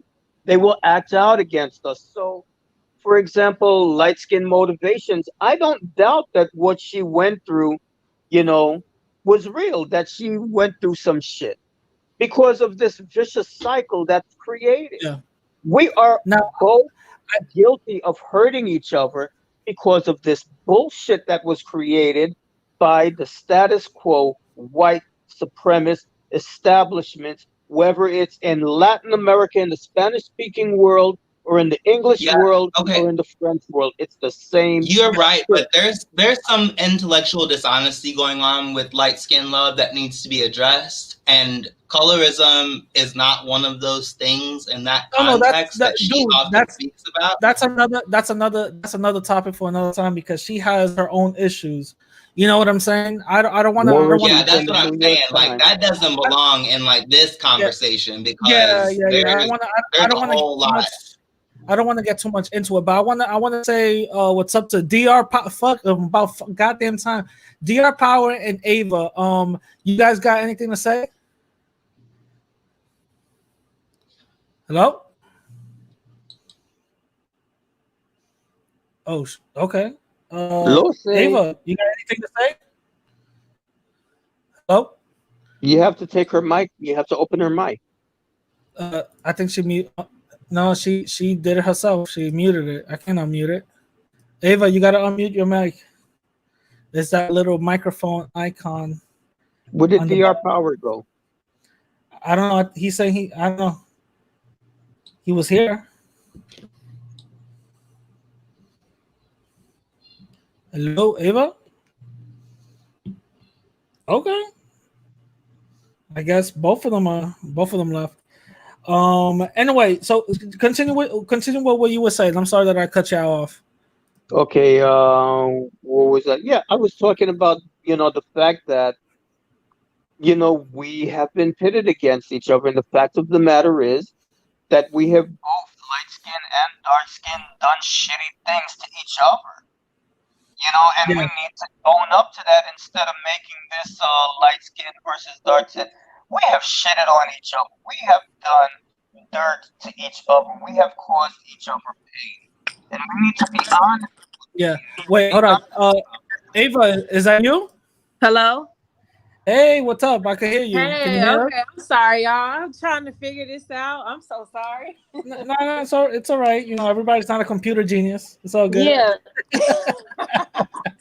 So that's Now fine. You y'all wanna finish talking. I'll chime in. I was listening. Go ahead and no, talk, and but I'll chime in. no, Huh? but talk now. What do you have to say about this whole conversation that we're having? I have a lot to say. But I think that y'all was talking about something different. I don't want to like change the subject, but Oh, okay. huh? No, go ahead. So we were speaking about the whole topic in general is about the one drop rule. I just want to say, for one, first of all, if you come from a land has been conquered, so to speak, it's no guarantee that you are 100% anything. So technically, everybody is mixed. You know what I mean? So, huh? Yeah. Continue. So even myself, I did the genetic breakdown test, and I'm 92% African, but there's 8% of me that is European. That's like plantation blood, obviously. So, but I am a black woman. But I don't want to drop rule anybody into blackness because I feel like that was from a long time ago. Some white racist man definition of blackness, when really blackness was never theirs to define to begin with. It was way more complex and way more involved than the one drop rule. And I just feel like yeah, there are those who are quote unquote mixed or quote unquote biracial, and some of them do lean towards their European side if phenotypically they can pass more European. But there are those who just want the ability to embrace every facet of who they are. I personally don't see an issue with that. I wouldn't relate to it because I'm not biracial. So I don't really have that complex, but I don't really see an issue with someone who wants the ability to be able to, if you are black and white, to say, yeah, I am black, and I'm not denying that, and I'm not ashamed of that, but I am European too. You know what I mean? Yeah. So, But my issue with which is good, but my issue with that always has been biracial mixed race people can't you know can't you know they can benefit 100% from white privilege if you're gonna be talking about, hey, I'm mixed or whatever the case is. So that's why I always say, okay, you're mixed, but you come out still looking one way. You know what I mean? That's Yeah, that's where yeah. my that's where my thing goes. And I am having a change of heart having this conversation, but that's where it kind of leans to. Do you see where I'm coming from? I see what you're saying. When you are like a mixed person, genetically, but you come out phenotypically like you are a complete black person.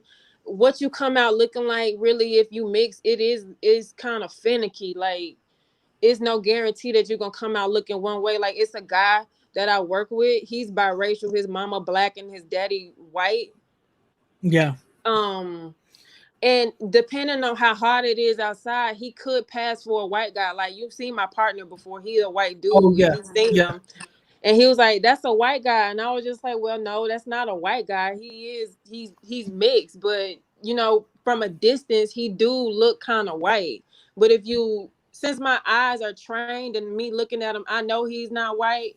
But Yeah. to somebody else, you could think that he was a white guy, and he has passed before. Like, he told me a story about how he got stopped by a cop, and the cop thought that he was white. And he said, "Well, sir, you have a nice day." And he went on about his business. So that's a benefit to white supremacy right there. But no degree of that white in his blood would ever earn him a complete seat at that table. That's Ever. true. Okay. Ever. Yep. Right. And Okay, I so, see your like, point. that's what I want to say is that you I see stand my corrected. picture. I stand corrected. Like, you see how like I am right now in that picture, but like Yeah. that's also me having been outside in the sun in St. Louis when it gets like 100 degrees outside. So come winter, I'm gonna be like glow in the dark. Yeah. Like, you know what I mean? So if I didn't have any hair on top of my head to show you that, like, hey, I'm ethnic, and if I shaved all my facial hair off and you looked at my skin and somebody pulled me over, they would absolutely think I was white in the middle of December. Absolutely. And I've been told that, oh, you're good, sir. Bye. Have a good day. And especially because the way I speak, I was raised by a white mother, but I was also raised in the hood by my black father with my black family. So I identify culturally as black, but there's nothing wrong with accepting all of you, especially if you understand colorism and how it most harms dark-skinned black women to have light-skinned women walking around taking up black roles in television, media, talking points, commercials. They're ignored. I understand. I see it. So that's my issue. That's why I stepped out of blackness. It's not that I find myself ashamed of black. I see it. There's an issue, and we're trying to solve it. And I'm trying to be a part of that solution because I listen to black people, So not just my feelings. So using that point, I'm gonna just go back to what Truth Teacher was saying, because now Truth Teacher's real question is starting to come about. Then identify what black is. What is black? And that's the question I keep asking people, and there is no consensus. Now I'm never going to get a consensus. Now having this conversation. Okay. No, I talk about this. It's not a wait. Hold on, wait. It's not a question just for one individual. It's for everybody. Anybody can answer it. But just listening to what you guys are saying, now I'm starting to see what Truth Teacher is coming from. Now the question is, which he was saying, what is black? Well, everybody can answer. Go ahead. What does that mean? Yeah, go ahead. Oh, okay. To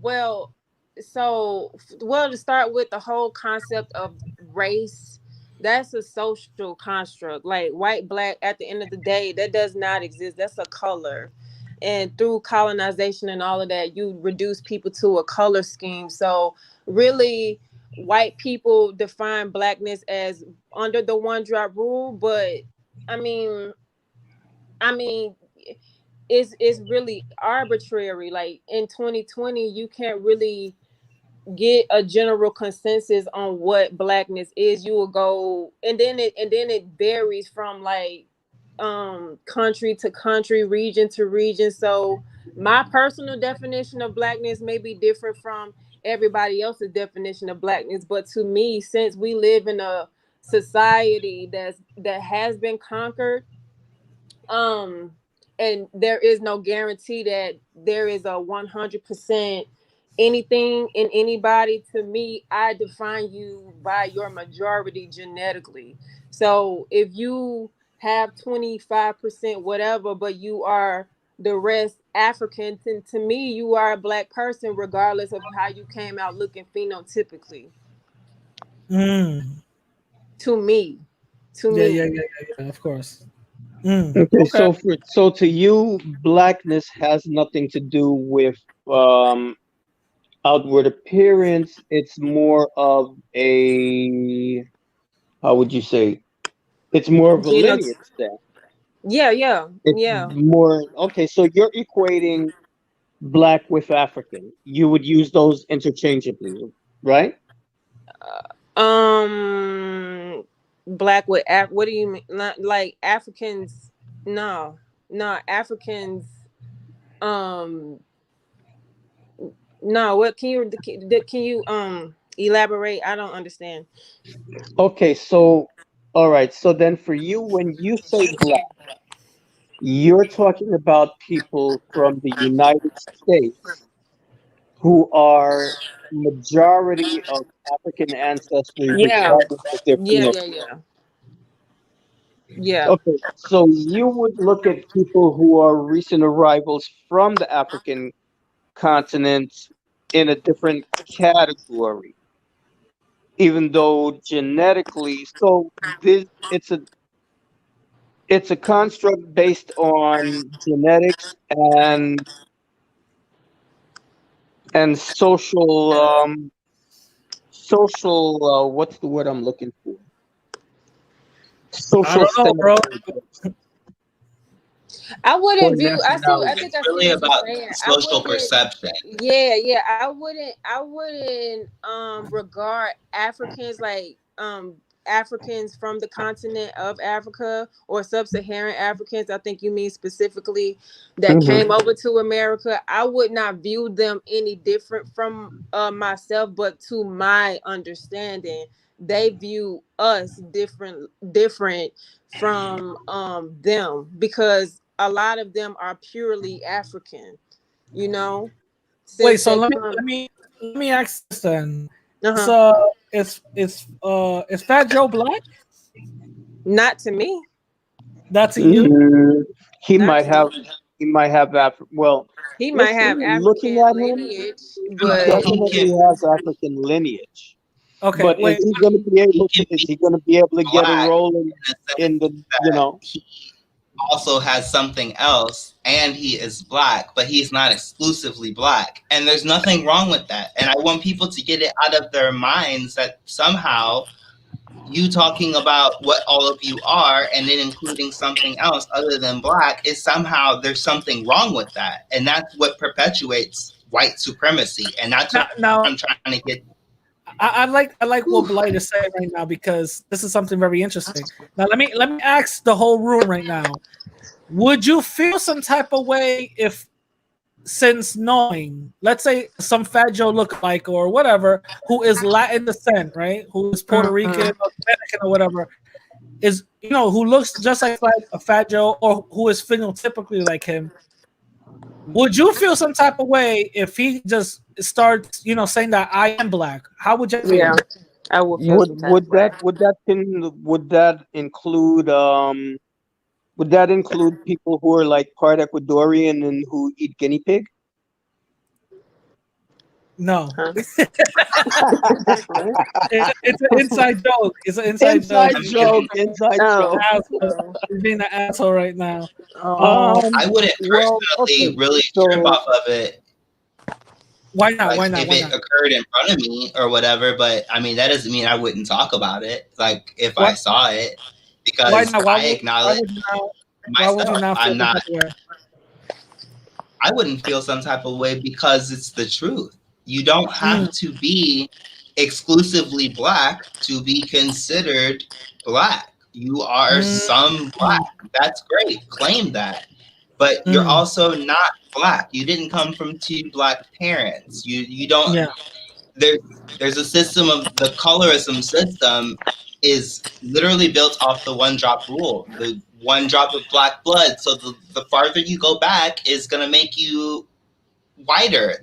Like as your ancestors marry out and birth out the blackness in the blood, it's going to get perpetually lighter. Yeah. But if you appear black, you're instantly denied levels of privilege. And white men are at the top of the privilege chart.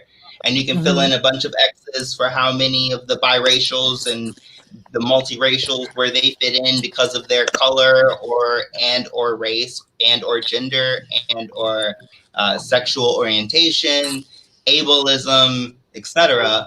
And now you have a whole chart, but what remains consistent in said hypothetical chart is dark-skinned black women at the bottom. And research proves it. And so that's why it is harmful for people like Doja Cat. And I like Cardi. I don't really hate her. She has some things going on, but I don't really get involved in pop culture either. But like Cardi B is not black. Is she of black ancestry? Absolutely. Wait. So why isn't Cardi B black, but Fat Joe could claim to be black to you? How come? But see, that's what I said. He can claim to be whatever he wants. That doesn't change the facts. I can claim to be black. That doesn't make me black. I'm biracial.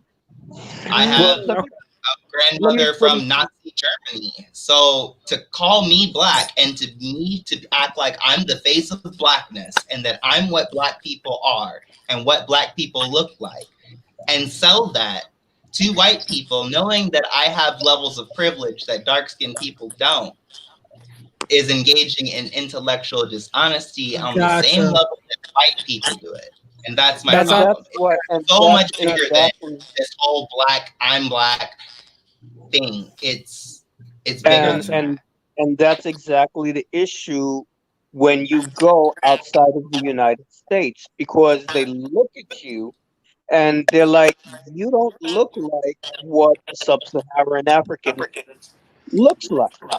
So in their mind, when you say you're black, they think, what the fuck are you smoking?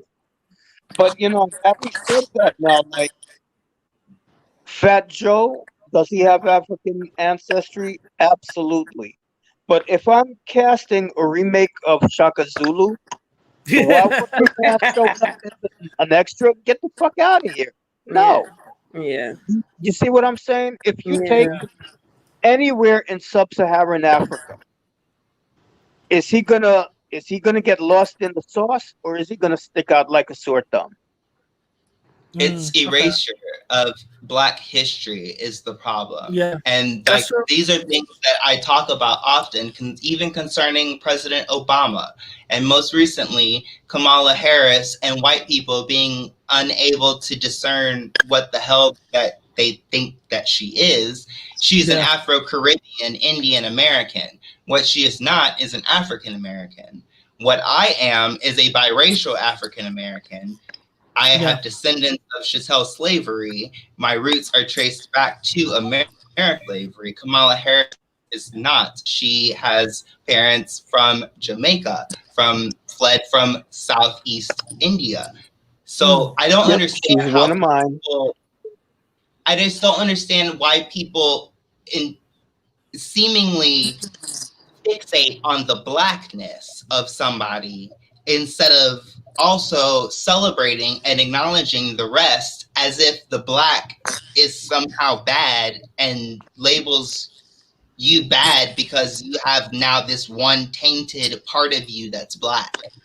And that's my problem. Like, even the like saying biracial black person, I had to stop saying that because I started analyzing, like philosophizing about it, about how if I say I'm a biracial black, what is ambiguous there? Biracial. Okay, so you already acknowledged black. So like, what's the other part of you? biracial is ambiguous. The other half could be any number of things. So now I have to acknowledge that I'm white. I'm white and black. Okay, how do I put the two together?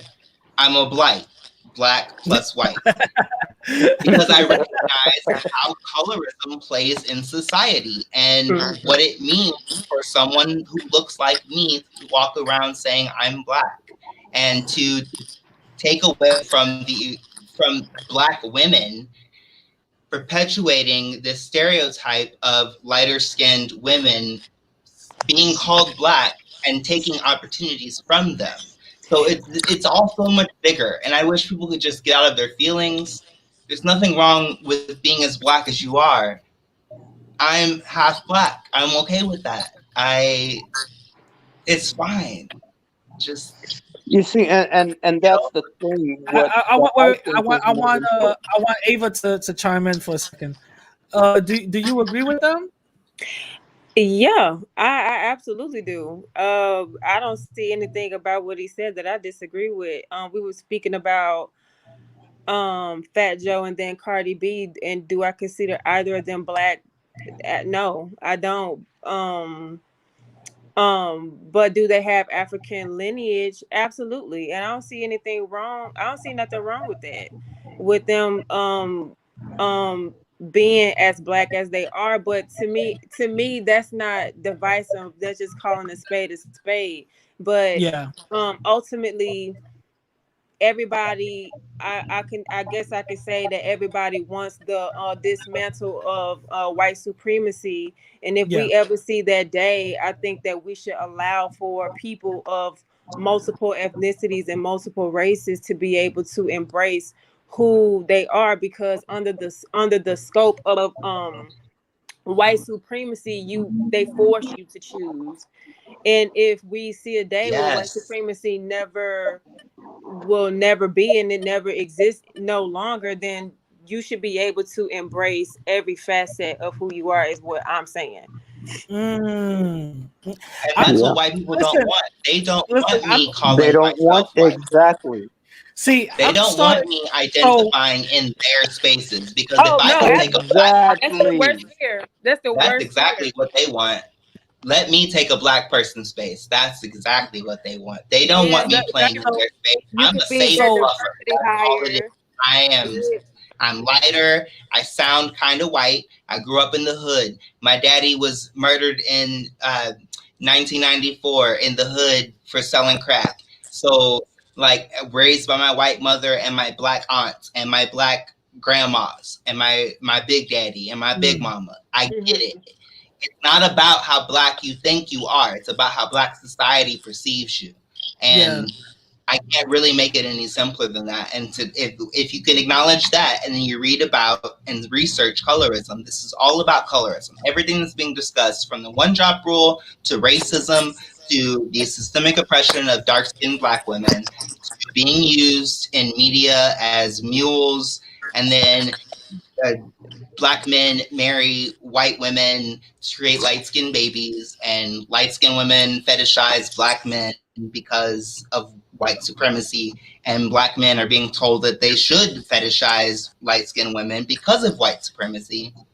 It's all a system, and it's all interconnected. And if you can't understand and see it all from the outside looking in, you're like, oh, what? I'm black. You can't tell me I'm not black. I grew up black. I get it. So did I. When there was no alternative to not checking a black box. But now there is. On the US Census this year that I filled out myself, there are multiple boxes, and you can choose more than however many. And I identified as black and white. On my license from Missouri, there is no race. There's no race showed on my license at all. So to say that, oh, we're being forced as biracials in today's society to identify as black is very dishonest in most cases. And in most states, this is the reality. You have choices. You want to hear something crazy? Like, when I went to renew my license, I noticed that they took that part out too, the whole race part. They did it on purpose, because we're talking about it, and it's important that it did happen. It did happen.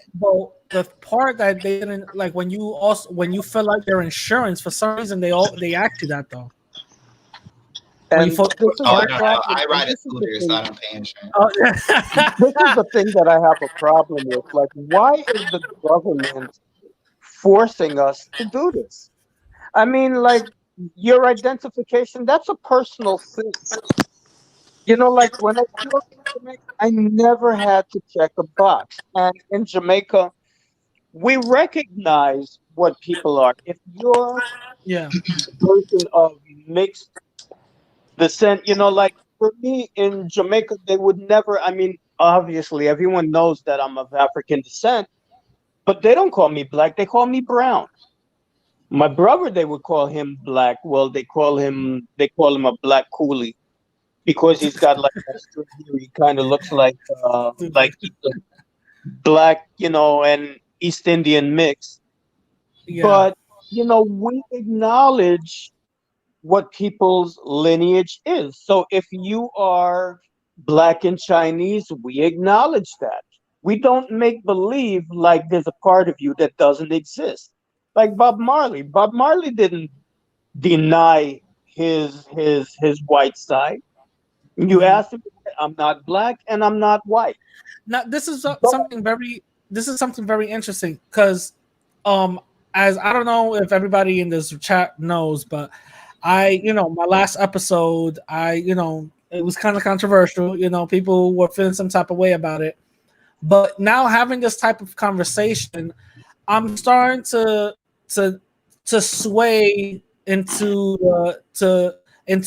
you guys talking point, because now I'm starting to see that I might not have known more or seen it the way you guys are seeing it. You know what I'm saying? yeah. Well, So okay, so I'm glad that you say that, but what I don't want you to do is just have this conversation and then all of a sudden be like, "Oh, I agree with them," because there were three of us here talking oh no about no it I have from like no I have to our understand perspective. You it. know what I I have mean? to I have to understand it, right? I have to You're right. understand. So, Yeah, yeah. No, but what he's not I gonna want agree. to share with you is that how I learned about all of this, especially colorism, and it's a bigger issue than racism. I will send you guys a video. I actually just recently did a new video about this issue in the Black community as a biracial white Black person, acknowledging my privilege not only as a light-skinned person, but also as a biracial person gives me privilege. So even if I need people to understand that even if you're born of two Black parents and you come out light skinned, you have a level of privilege over fully Black, dark-skinned people. That's Mhm. colorism. Like there's Woo, Don't yeah. say levels that. to it all. Don't say There's that too levels loud. to it all. And there are white people that are darker than me. Okay? But that doesn't mean that society views them as Black. Yeah. She Don't looks say like a that too tan loud. white girl. They look at me though, and then with my hair, let my hair like in my picture like it is right now in real life. I got my hair up front in braids to my little man bun with some poof. And so if you didn't think I was Black or phenotypically Black up close, if you saw me from a distance and you didn't see the hair, I would look white to you. Mm.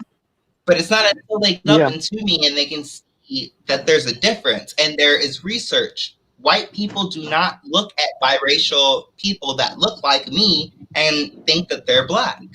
They call us more intelligent. They pay us more. They promote us more. They don't send us to jail as often. I get less prison sentences from people that look like me. So Some this whole some people conversation about one some drop people would rule say is about that's white supremacy. some people would say that's That a is myth. what it is. I don't care what those people say, because I can tell you, I can give you research study after Yeah, research yeah, study, and I'm telling you, yeah, I live it. I am yeah. living testament of it. I come from the streets. My father was murdered while I was sleeping in front of my house for Mhm. crack dealing. And like my aunts were on heroin and prostitutes, and I grew up in the streets of St. Louis. So I don't care. It does not matter to me. It's not about how Black I think I am. It's about how society perceives my Blackness. And society has shown us throughout history, it perceives Blackness in a negative way. So as less Black as you appear, the more levels of privilege that occur. And there's different isms that prevent that on various levels, but it's all about color. And people need to wake up. Light skins especially need to wake up. Like, for example, there are things that were said to my little brother that were never said to me. And his son is even darker than him. You look at my nephew looks like he looks straight up stereotypically 100% African, no ambiguity, nothing, right? Even though he is mixed too, because, he's from my family. And the kind of shit that he's going through, neither one of us had to deal with on the level that he is. So I can't go around here acting like my experience in the world is equal to what my darker relatives have to go through and have to put up with. And to not acknowledge that is, to me, that's a travesty. That's not being honest. But at the same time, though, I would like to say that, to me, identification is a personal thing. The government should not be in the position of dictating to us how we should identify. And no matter how you identify, to me, the most important thing is that you do not forget who your family is. Because when I look at my family, I have people on one side that look like they just left Africa yesterday. And then on the other side, I have people who are light, bright, damn near white. You know that a very large part of my family is actually Latino. And you look at them, they run the whole range of the rainbow from dark, dark, dark to white, white, white. These are my relatives. We share the same blood. So to me, it's stupid to put myself in a box. I'm Black, they're Latino. So then by this logic, my relatives can't be my relatives because they don't look like me and they're in a different category. They check off a different box on an application. Yeah. That is an illusion. This bullshit of racial classification and picking people apart based on what physical features they have is an illusion. The reality, the truth of who we are goes deeper than that. Because who our blood is, who our family is not dependent on our external phenotype. And that's the shit that we get twisted in this society, and it needs to stop. If we're going to dismantle all of this bullshit, we need to get honest. And I understand fully where you're coming from when you talk about the way we're treated in society and who gets the benefit from white privilege and who doesn't. It's a fucking mess. You're absolutely right. But if we're going to start dismantling white supremacy and the system, we have to be very honest about what's going on. And that's not going to be a very comfortable discussion. It's going to be messy. It is going to be painful. But we have to do it in order to get out on the other side and take the system down. So like Blight was saying, for us to sit here, people who are ambiguous looking and can wiggle out of shit because we can change identity at will. I mean, listen, I have beat tickets because because of the way I look.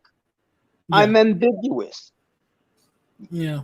I could tell you that my last name is Gonzalez and you would classify me as Latino. Mm-hmm. I could tell you my last name is Abdullah and you would classify me as Middle That. Eastern and then I would be white. Maybe I can get white privilege. But listen, I have beat tickets because I was on the train. The police said something slick to me. I squeezed my dick and stuck my middle finger up at him. Tell me why I'm coming back 5 hours later and the same fucking cop is there in the station. You, what's your name? Um, Carlos Rodriguez. Mm-hmm. Because I didn't have no ID on me, right? So he's got to go by what I say. And phenotypically, I could pass as Latino. So what does he put down on the ticket? Latino. I make sure to give a completely different address and shit, right? Mm-hmm. Fast forward, I'm in Central Park. It's Mother's Day. I pick my mother flowers. My mother loved the flowers so much. I go back the next week and I figure, well, let me get her some more flowers. I didn't know that somebody, they have an agency in Central Park that actually plants lilies.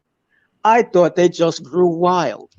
So there I am on the side of the road, uprooting the lilies that somebody planted when state troopers pull up beside me. And the first thing that I'm thinking to myself is, I didn't know we had state troopers in Central Park. Second thing that occurred to me is I'm in trouble. So right away, I made believe I don't speak English. Now, I had learned from previous experiences, too many people speak Spanish. You're not going to get away with that one. Mm-hmm. So I make believe I'm Arab and all I speak is Arabic. And I played that shit off good too. Mm-hmm. I knew just enough Arabic to pull it off. And I beat a $50 ticket because they're like, oh, this is some dumb fucking foreigner. He doesn't know. And the other thing I learned, when you're a foreigner and you don't speak English, you're also hearing impaired. So it's like, you can't pick flowers in the park. You understand? The next time you do, I you get I didn't even know that. ticket. You understand? A $50 ticket. And I'm thinking to myself, God damn, I just beat a $50 ticket. Now, I think your mic just went Muslim also because I could barely understand what you just said. You sounded like all robotic. But I heard him. I mean, I get what he's saying. yeah. It's just long-winded. And so, but like, if we if gonna I talk was about like darker things skinned, like the one-drop rule and colorism, like we have to drop the stories, the anecdotes, and we need to get down to the facts. Like, That's true. and be That's honest I with mean, each if I other. was You know what I mean? darker skinned, Like, I we would can sit here never. and I share don't judge. stories all day, but if you actually want to like talk about some things and the facts and talk about the societal impact that this stuff has, the one drop rule on especially American society, then we need to just talk about it. And I didn't want to. Yeah. And I wanted to only speak after Ava because I want to hear what Ava has to Oh say. yeah, but yeah. Well, I'm Ava, what you gotta we really need to talk about it if we're gonna talk about it. Ava, what you gotta say about this? Just to kind of wrap this in a nutshell about the one drop rule. I just find the one drop rule and operating on the one drop rule problematic because we're working towards progression and we're working towards the dismantle of white supremacy and to still abide by the one drop rule. The one drop rule, it was something that kept white supremacy strong. So to still abide by it, to me, it's like operating as if we still on the plantation and we trying to seek, the dismantle of the whole system altogether so that everybody can have an equal opportunity in this country. You know, everybody can be on the same playing field. So that's just to put, you know, a button on it. No, that's true. So Exactly. before I start, before we start wrapping it up now, let me just go around. Let me just go around the table and let everybody give their last statement and what they what we should get out of this whole thing. So I'm gonna start with Blight. Blight, what do you want to leave the people with? And what do you think we should walk away with this conversation? What do you think we should walk away with? I really think that people need to recognize that it's bigger than themselves, and you have legitimate white people out here pretending to be light-skinned and or mixed, biracial, multiracial, and spreading white supremacy talking points in chat rooms amongst each other at their workplace, encouraging this type of behavior amongst themselves and their friends, to where light-skinned people are at a crossing point in which a light-skinned war is brewing, to where light-skinned people may one day, as the population gets lighter and dark-skinned people become more of a minority, that these people will start to engage white people, encourage their talking points, and oppress further dark-skinned people. Unless we educate ourselves on what colorism is, how one drop rule plays into all of white supremacy and makes us continue to fight and kill and hate each other.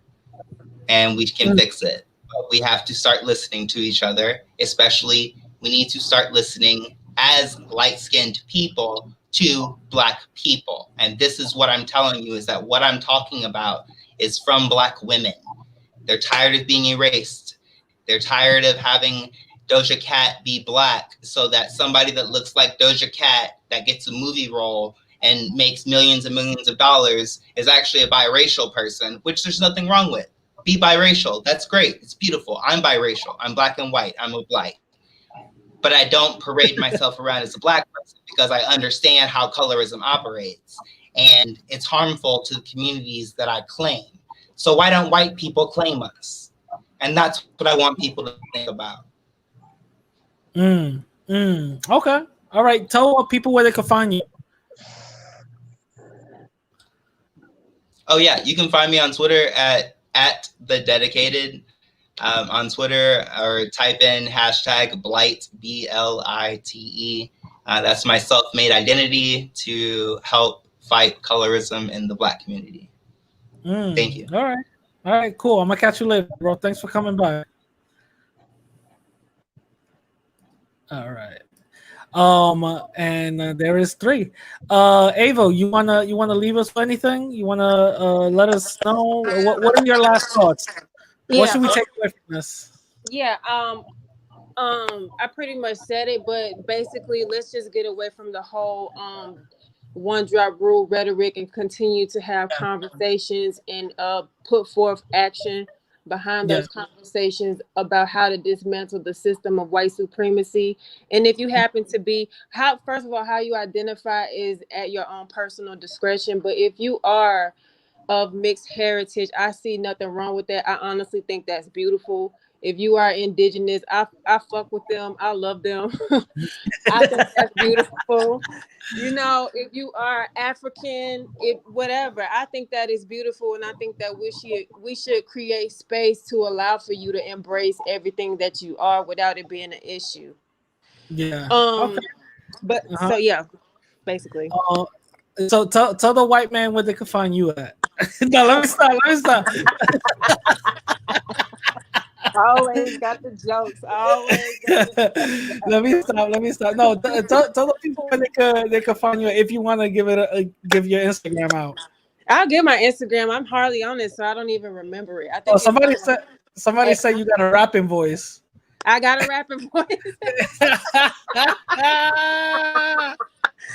Okay, I'll take it. My Instagram is at Ava Sierra, AVA with a S, not a C. God damn it, is SIERRAAA. I think. There you go. So thank you for having me. for the fellas out there, go holler. For the white man out there, go holler. You know what I'm saying? I will catch you later, Ava. Thank you for Thank coming you. by. All right, bye. All right, truth teacher. This was interesting. I ended up I ended up agreeing with you a lot more than I thought I would. So it's very interesting. See? Have I ever lied to you that you ever found out about? Fuck you. No, but it was a really good talk. It's fair to say that I was misinformed, that maybe my beliefs were a little wrong. So I will eat that. I'll take that on chin. You know what I mean? I'll take that on the chin, and it gives me greater perspective into actually understanding what this whole dynamic thing is. You know what I mean? Well, here's the thing. I mean, it's not that you were completely wrong. You have a kernel of truth there, because everything that you said is true. It's just that there's more to the story than what you realized. Yeah. You know? So there's more to it, and it has to be put in context. So, yes, the fact of the matter is, because we're not 100% white, we're automatically put in a lower caste, right? We're not going to benefit from white privilege. However, there's other factors, and we have to realize that this whole thing of creating a categorization system to begin with was the first hallmark of white supremacy. And the other thing that people need to get clear is that white supremacy is not the sole property of the English-speaking Europeans. Okay, this is something that was created by the slave-owning colonialist Europeans in general, because the first people who started all of this were the Spanish and the Portuguese. All right? The Dominican Republic was ground zero for the African slave trade. Okay, that's where it all started, not in the United States. All right? When the Spaniards came over to this side of the world, they're the ones who created this system of racial categorizations. And it was all based on a system of determining who in society had more privilege. And the closer you were to being a full-blooded Spaniard, the more privilege you had. Even if you were 100% hold on. Ancestry. Yeah. And you were not born in Spain, that was a step down. So when we talk about the reason why the Spanish Empire fell apart, that's part of the reason, because even the white elites in these colonies were not being treated right in comparison to the people who were directly born in Spain. And they resented that. They had less privilege. If you were directly from Spain, you were top dog, and everybody else was on a lower level. And those white elites, they resented it. But this whole system, mulatto, sambo, they had so many for every combination of black, white, and native, or African, European, and native that you could have, you had a different level in society. That shit was crazy. I got a couple of what up, Radical? Yo, what's up, man? What's going on? I got a couple of people. Tell me if they are mixed or black. All right. So I got a couple of people, and give me your opinion on them. Okay, let me see. Oh, you're so fun. Listen, I made a promise. Leave him alone. Is no. Hey, listen. This is something. This is somebody random. Okay, this is somebody random. Oh, Is this you're person? so fucked Is up. this person? Hey. Listen, I made a promise. Is this person mixed or black? Listen, I made a promise to seek a new renaissance, and that I was not going to do this. Listen, I'm To me, asking this you. person, I'm okay, what? all right. Just objectively, phenotypically, this is obviously a person of predominantly African ancestry. Okay, that's all I needed to. That's all I needed to hear. When Now, we're looking at the skin color, the shape of the nose, the shape of the mouth, the hair. What about this? What about this person?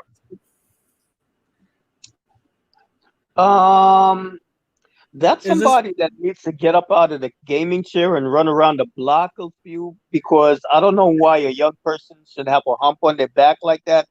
But this is a person who is a mixture of European and Native American, most likely from somewhere in Central America or, south of our border. Let's put it that way. Okay, cool. All right, so but he's like native, right? He's not white. He's native. You would say? I would say that he has more. I would say that he's more native than European by ancestry. All right. What about this person? There could also be some African in there because. What about this person? Okay, so this is a person you better be careful. What about this person? This is a person who is by the cultural context, got a Puerto Rican flag there. He's a little bit more on the European side, but he's not white. Let's be honest. Well, here's just like we have a question about what's black, there's also a question what is white. Because in a lot of places in the world, people would consider him white based on his phenotype. Get out of here. Not in our society. Yeah. In our society, we kind of know what we're looking at when we see somebody like that. But in other parts of the world, they would look at him and they would say he was white. In the Middle East, they would consider him white. In Africa, Sub-Saharan Africa, they would consider him white. Really? In certain parts of Latin America, they would probably consider him white too, because in a lot of countries in Latin America, the concept of whiteness is not based on a concept of racial purity. It's based on what you look like or what you look more like. Ironically, even in South Africa, they did not have this idea of racial purity. So really? you had situations where you had people that their race changed every few years, because one year when the census takers come around, maybe you didn't get enough sun and you were looking really light, so they would mark you down as white. Next time they come around, you were more in the sun, you look darker, and you let your natural hair grow out, and your hair had more curl in it, you'd get marked down as colored. What about this person? What about this person? Are they black? Are they black? Are they native? What about that person? Okay, let me see this picture. That's Luisa. That's the skull that they had found in Brazil of ancient Native Americans. So, but here's the thing though, with phenotype, the phenotypes that we classify as stereotypically African is not exclusive to Africa. So thick lips, a flat wide nose, you find those features around the world. You find them in a lot of Native American populations. You find them in a lot of Asian. Have you ever taken a good look at a lot of Filipinos? I take a really good look at this person. What about this person right here? Why are you fucking with me? This is a person What? who is obviously, you know what you're doing. What? What am I doing? What am I doing? He looks like Uncle Fester, bro. He looked like every super in the Bronx. Every super in the Bronx that be taking garbage out. What's going on? What Who is what is this person? Is this person mixed? Is this person black? This is a person. Well, let's put it this way. This is a person who is obviously of African ancestry. It's not the only component in their ancestry, but it is there.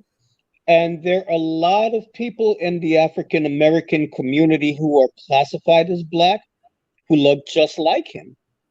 So once again, anybody check this out. Anybody, just by looking at this person, will anybody take a guess where he lives? Because I found out that he actually lives at his mom's house.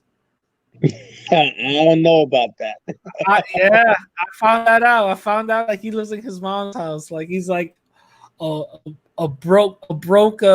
gas station clerk, you know. Ooh. But yeah, that's what I found out.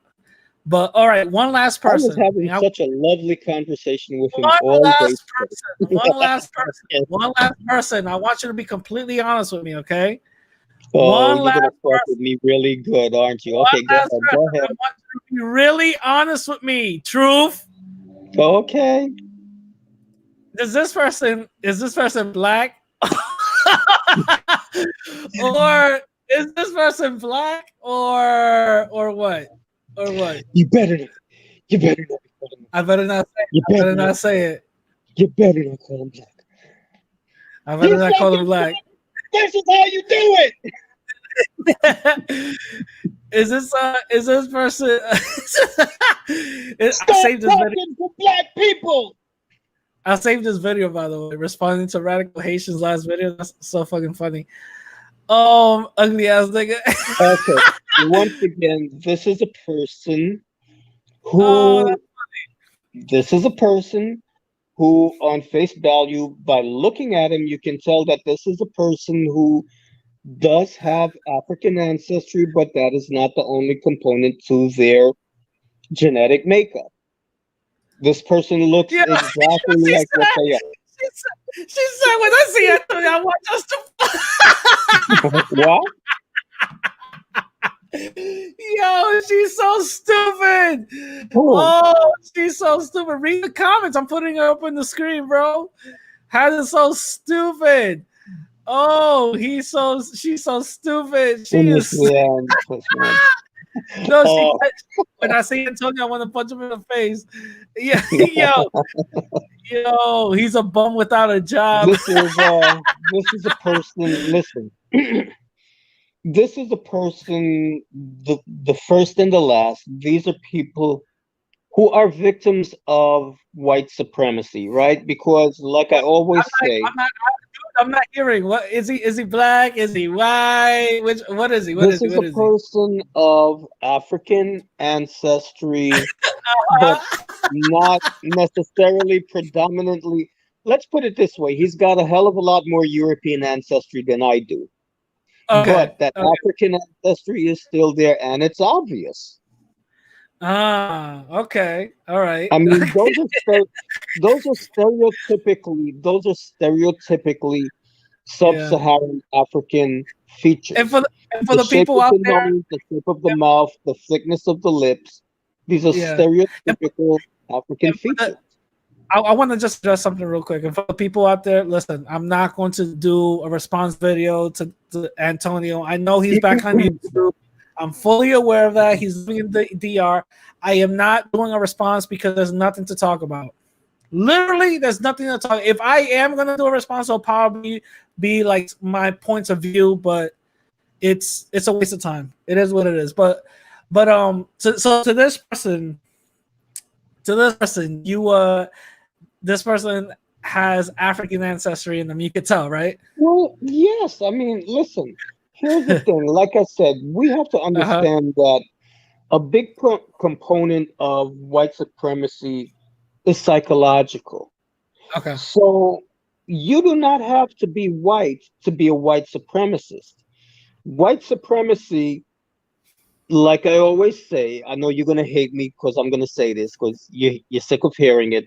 White supremacy is a mind virus. It's coronavirus of the mind. It is highly contagious, and anyone can get it. You do not have to be white to be infected. These two individuals that you showed, they have been infected with the virus of white supremacy to the point where they vehemently hate that aspect of themselves. Mm. You know, we have one person who is obviously predominantly African, no way around it. I mean, look, I could bullshit my way out of a ticket by claiming to be Arab. That person, the first one, has no wiggle room. Yeah. There's no way you can hide away from your African. It's written all over you. It's in your skin color. It's there. But this person has so much hatred for themselves that they cannot even admit to having an African component in their ancestry. The other person has a little bit more wiggle room because they've got a looser hair texture, but when you saw him during quarantine before he got, he could get a haircut, his hair does not grow down. It grows up and out. Okay, so this is a person who's got a wiry texture of hair. He's going on about how he's got light eyes. Well, you know what? Everybody, do me a favor. Go on Google and look up blue-eyed Africans. It's very, very rare. Hey, bro, right now, your mic is sounding mixed. It's sounding real mixed right now. It's all over the place. Okay, let me just put it this way. There it goes. My father has light-colored eyes too. My father is almost 50-50, African and European. When you look at him, you want to see my brother? Oh, let me see him. You want to see my brother? I'm dead serious. This is my brother too. Okay, let me see him. This is my brother right here. Hold on, let me see. Let me put him up. Oh man, he's gonna hate me for doing this shit. He's gonna hate me for doing this shit. So you tell me what you think he is.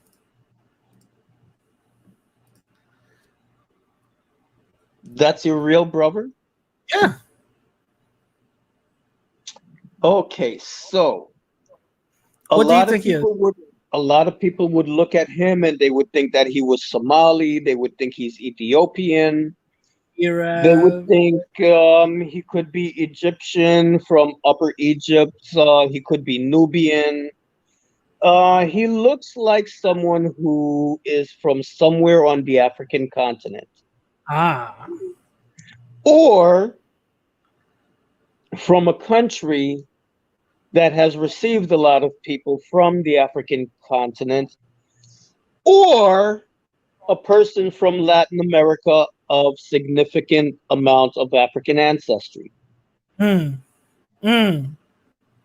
does your brother think he is? Or how does your brother identify? No, he identifies as black. Okay. Because I made him. No, let me stop. Oh, no. That's a joke. Is that really you? No.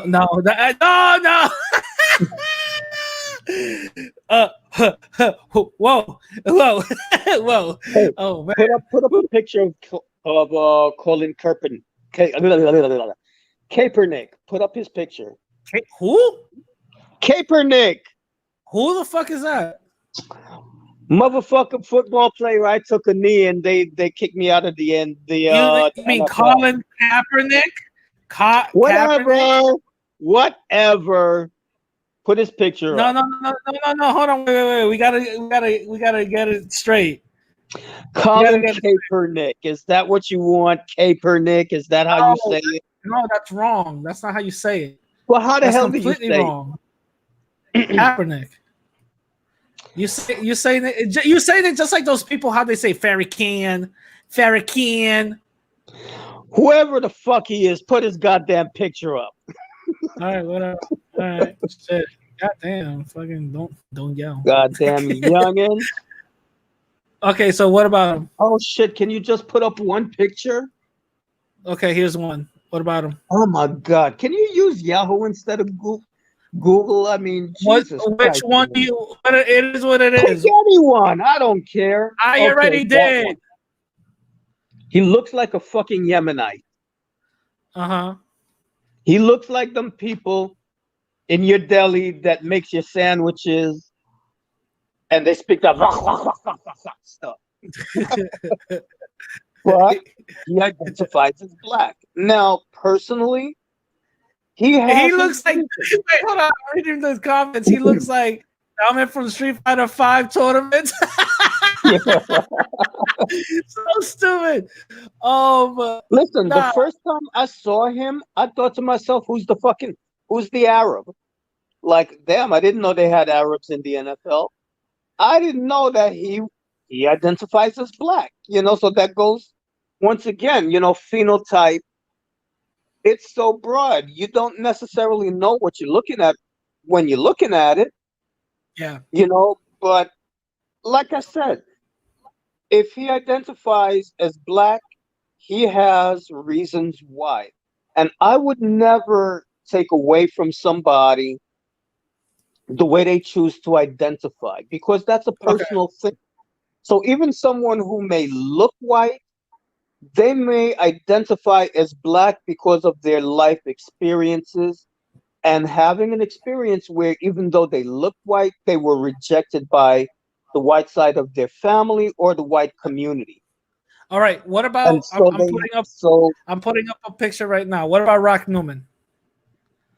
Rock Newman. I'm putting up a picture right now. Rock Newman. Yeah. What about Rock Newman? He looks like every hillbilly that you've ever seen. He identifies as black. He identifies as black. And you know what? Based on his family history and his life experience, I would respect his self-identification. Look, he looks like an old Puerto Rican.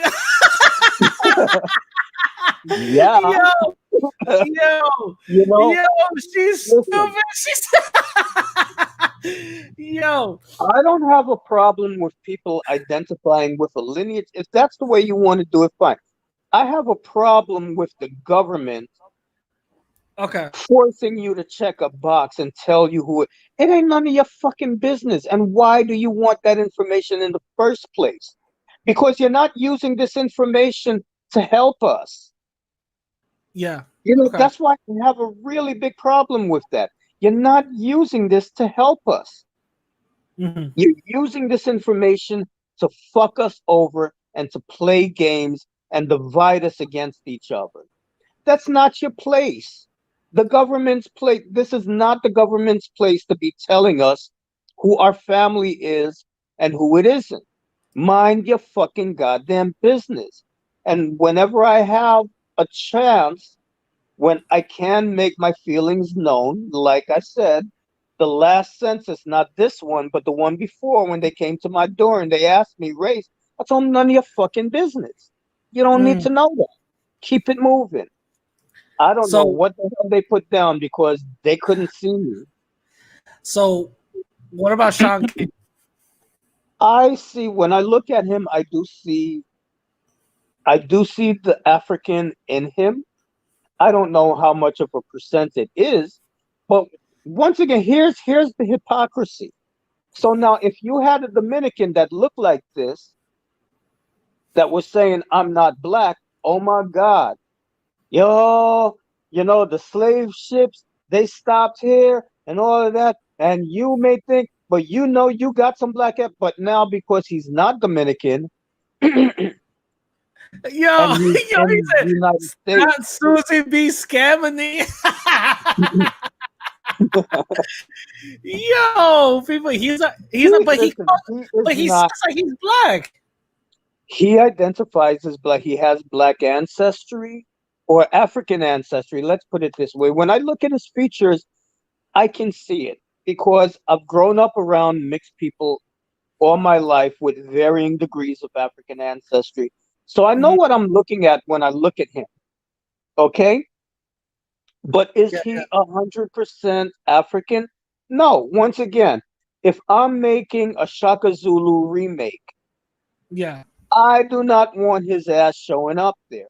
But now to completely erase him from his African heritage, I think that's wrong. Okay, I'm gonna put right now. I'm gonna. Oh, shit, my mic went all over the place. Okay, I'm gonna put out the blackest person right now on, and you tell me if they're black or not. All right, this is the blackest person on, and nobody can tell me no. This person's not black. Let me know. What fuckery am I in for now? Is this person black? Oh my God, the fuckery and the foolishness. This is first, and now this is a perfect point, right? This is how crazy the shit gets. That you can have a European woman. What? Wait, hold on. Whoa, wait a minute. Hold on. Wait a minute. European. Whoa. What are you talking about? She's European. She's not European. She's of European descent on both sides of her family. What? Her parents identify as white, but she went out and she got herself a pinky perm. No, get out of here. Got No, she's a little not. bit of a tan, and now everybody thought she was She's black. not. No, she's black. Listen, all she wanted to, first of all she wanted to do was live her life, pretend to be black. I mean, be black, and her parents had to go out and mess with. Nah, come on, she's black. So she's not mixed. Why don't you click that other picture in the upper left-hand corner? No, that's not it. But this is listen. She had her baby skin. You know how some people got baby weight. She had her baby skin on. So yeah, you know what okay. She had to grow into it. Yeah, right. But like this is what Blake was saying. This is the kind of Blake was having a point. Yeah, Blake was having a point. Yeah, this you is not have a white woman erasing black women. Look at her. She's not playing a role. Come on. Nah. She's black, bro. Yeah. What? You mean to tell she's not black? All she had to do was just get a little bit of a tam and get a kinky perm, and everybody bought it hook, line, and sinker. Look. She's scolding you down like a Jamaican woman. Look at that. Look, she's scolding you down. She's like, "You don't eat the food." You know what I mean? Come on, bro. Actually, we do have a lot of Jamaicans that look just like that, but but they would never tell you that they don't have any, that they're not European descent if they are. Wait, what? She changed her name to African. What? She changed her name to an African. What? She did? Oh my God! Really? No, she didn't. You better show me the link. No, she didn't. She changed her name. Somebody said Caribbean Queen. Yo, I'm telling you, bro. Listen, she's black. That's how she's gonna sound. That's how she's gonna sound when you don't eat food. No, but how wrong with you? You're not supposed to cook. You want me to for all of this food? How wrong with you? Yeah, But listen, like Bob Marley. Bob Marley was honest about who he was and what he was. He didn't pretend. He wasn't sitting there trying to pretend that his father wasn't a white man. All right. Now this is the last thing I'm gonna put out there, and then we're gonna wrap this up. We're gonna end it. This is the last thing I'm gonna put out there. Let me know if this. Oh God, what kind of fuckery am I in for now? Okay, let me know. Let me know if they're mixed or not. All right, go ahead. Are they mixed? Well, obviously, and you can see it clearly. No, let me stop. Because when you mix brown When you mix a brown cat with a white cat, you get a roan cat. Yeah, no, And let me this stop. is Let me stop. exactly what you're seeing. No, let me stop. This is a mixed mammal, Let me stop. Let me and stop. it's very obvious. Let me stop. Listen, I want to first of all, I want to give a huge shout out to everybody who contributed to the conversation. Shout out to Ava. She's into white men, by the way. Ava's into white men, so all the white listeners go. No, let me stop. Let me stop. How you know that? She told me. She told me. No. Shout out to Ava. Shout out to Blight. For coming, for coming in and sharing their point of views. They did contribute a lot to the conversation, which made me see it through a different light. I want to shout out to everybody in the chat room. Hannah, the only JS. Queen Man. I want to shout out to everybody in the chat room right now, and I Shout want out to to Cookie Monster. give Marcus, and I want to give a big shout out to Truth Teacher for coming in and having this discussion. What I'm gonna go first, and then I'm gonna ask you second. Yeah. What I took away from this conversation was that I was wrong in certain ways that I saw it. Mhm.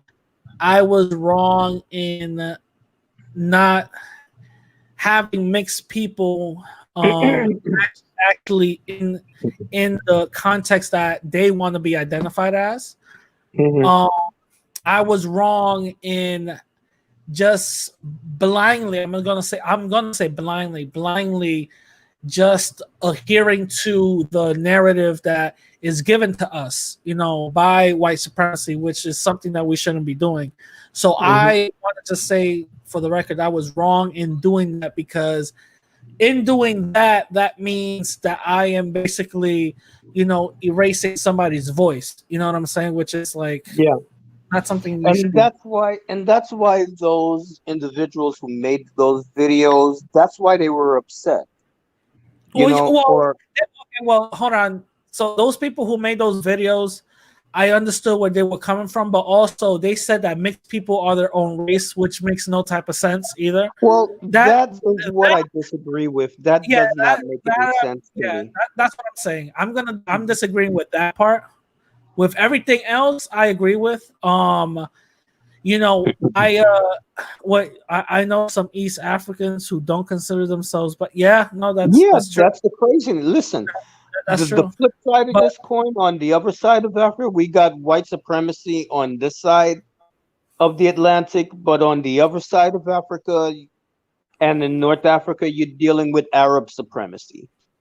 And yeah, so everything that happened with black white people over here, the same kind of mind fucks happen in North Africa and East Africa when it comes to Arab supremacy. You will see people in East Africa as just as dark as dark as dark as dark chocolate with no milk.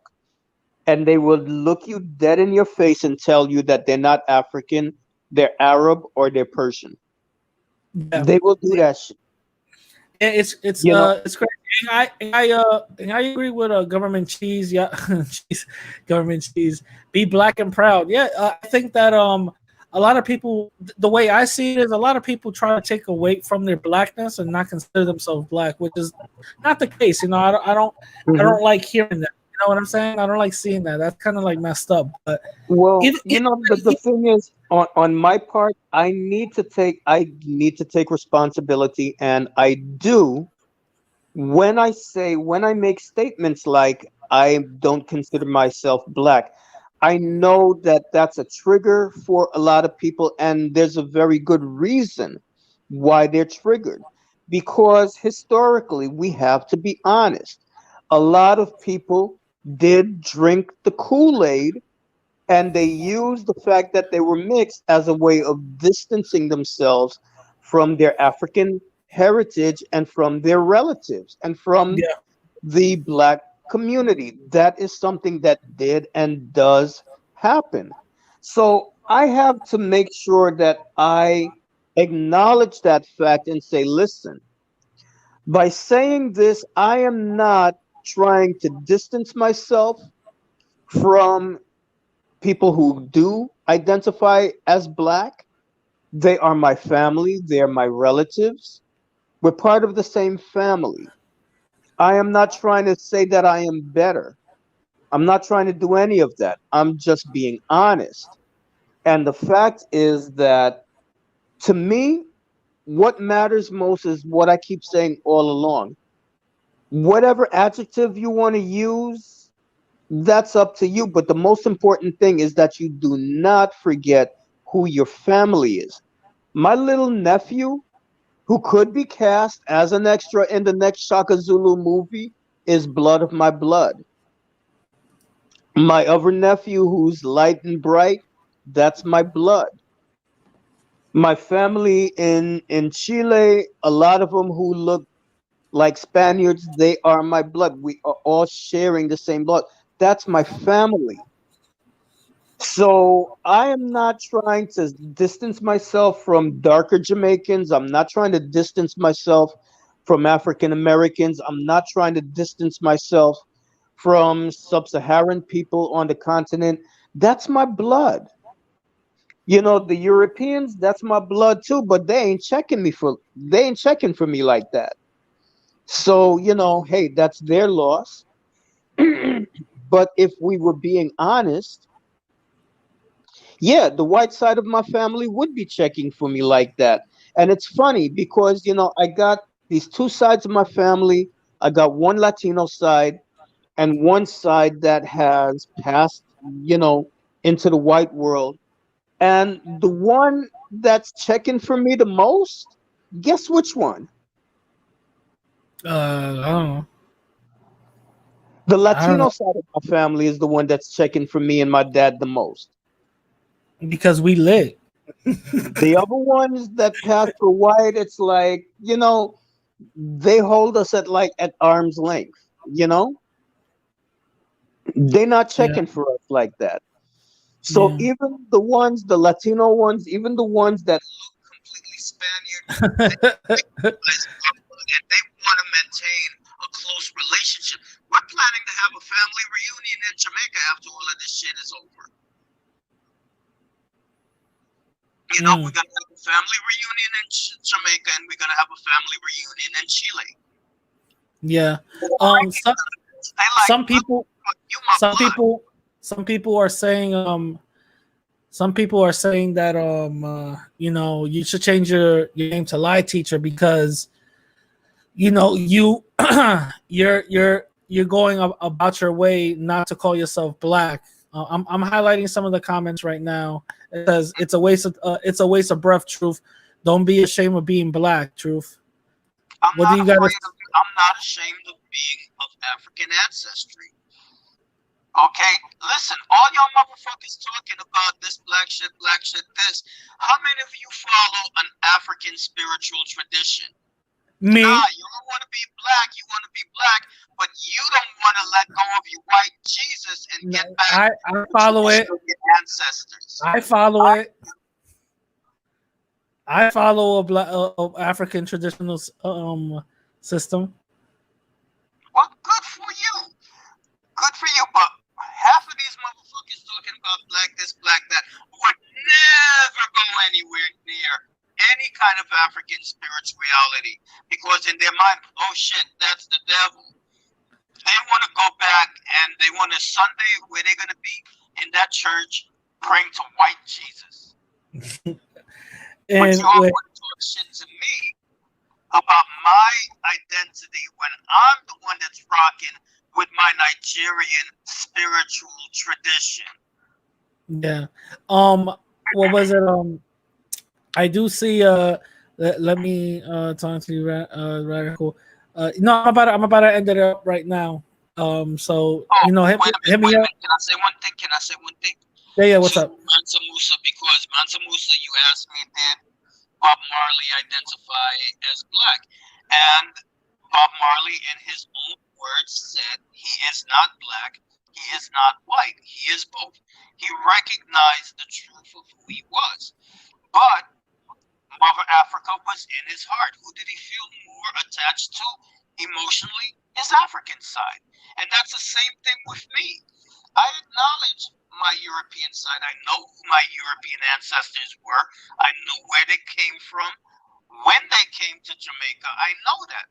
But I feel more emotionally connected to my African side. And that's why I don't pray to white Jesus. So in other words, for Mansa Musa, if you want to have like a debate with truth, just let me know. You could do it in my channel. Just let me know. Hey, I'm here. Listen, let me figure out how to do this live stream shit, and you could do it on my channel too. All right. Listen, with that being said, thank you for everybody who contributed to the chat, to the conversation. And one more thing, oh my God, you are so long-winded. Go ahead. Go ahead. Go ahead. Go ahead. Go ahead. Go ahead. What European heritage does Jamaican practice? A lot. First of all, our official language is English. Our legal system is European. Nobody cares. There's a lot in our culture that is actually European. But we do not forget about our African side. Oh my God, nobody cares. We wouldn't be who we are. So, with that, sir, you may wrap up. With that being said, thank you for everybody coming in. I'm gonna catch y'all later. Peace. God damn.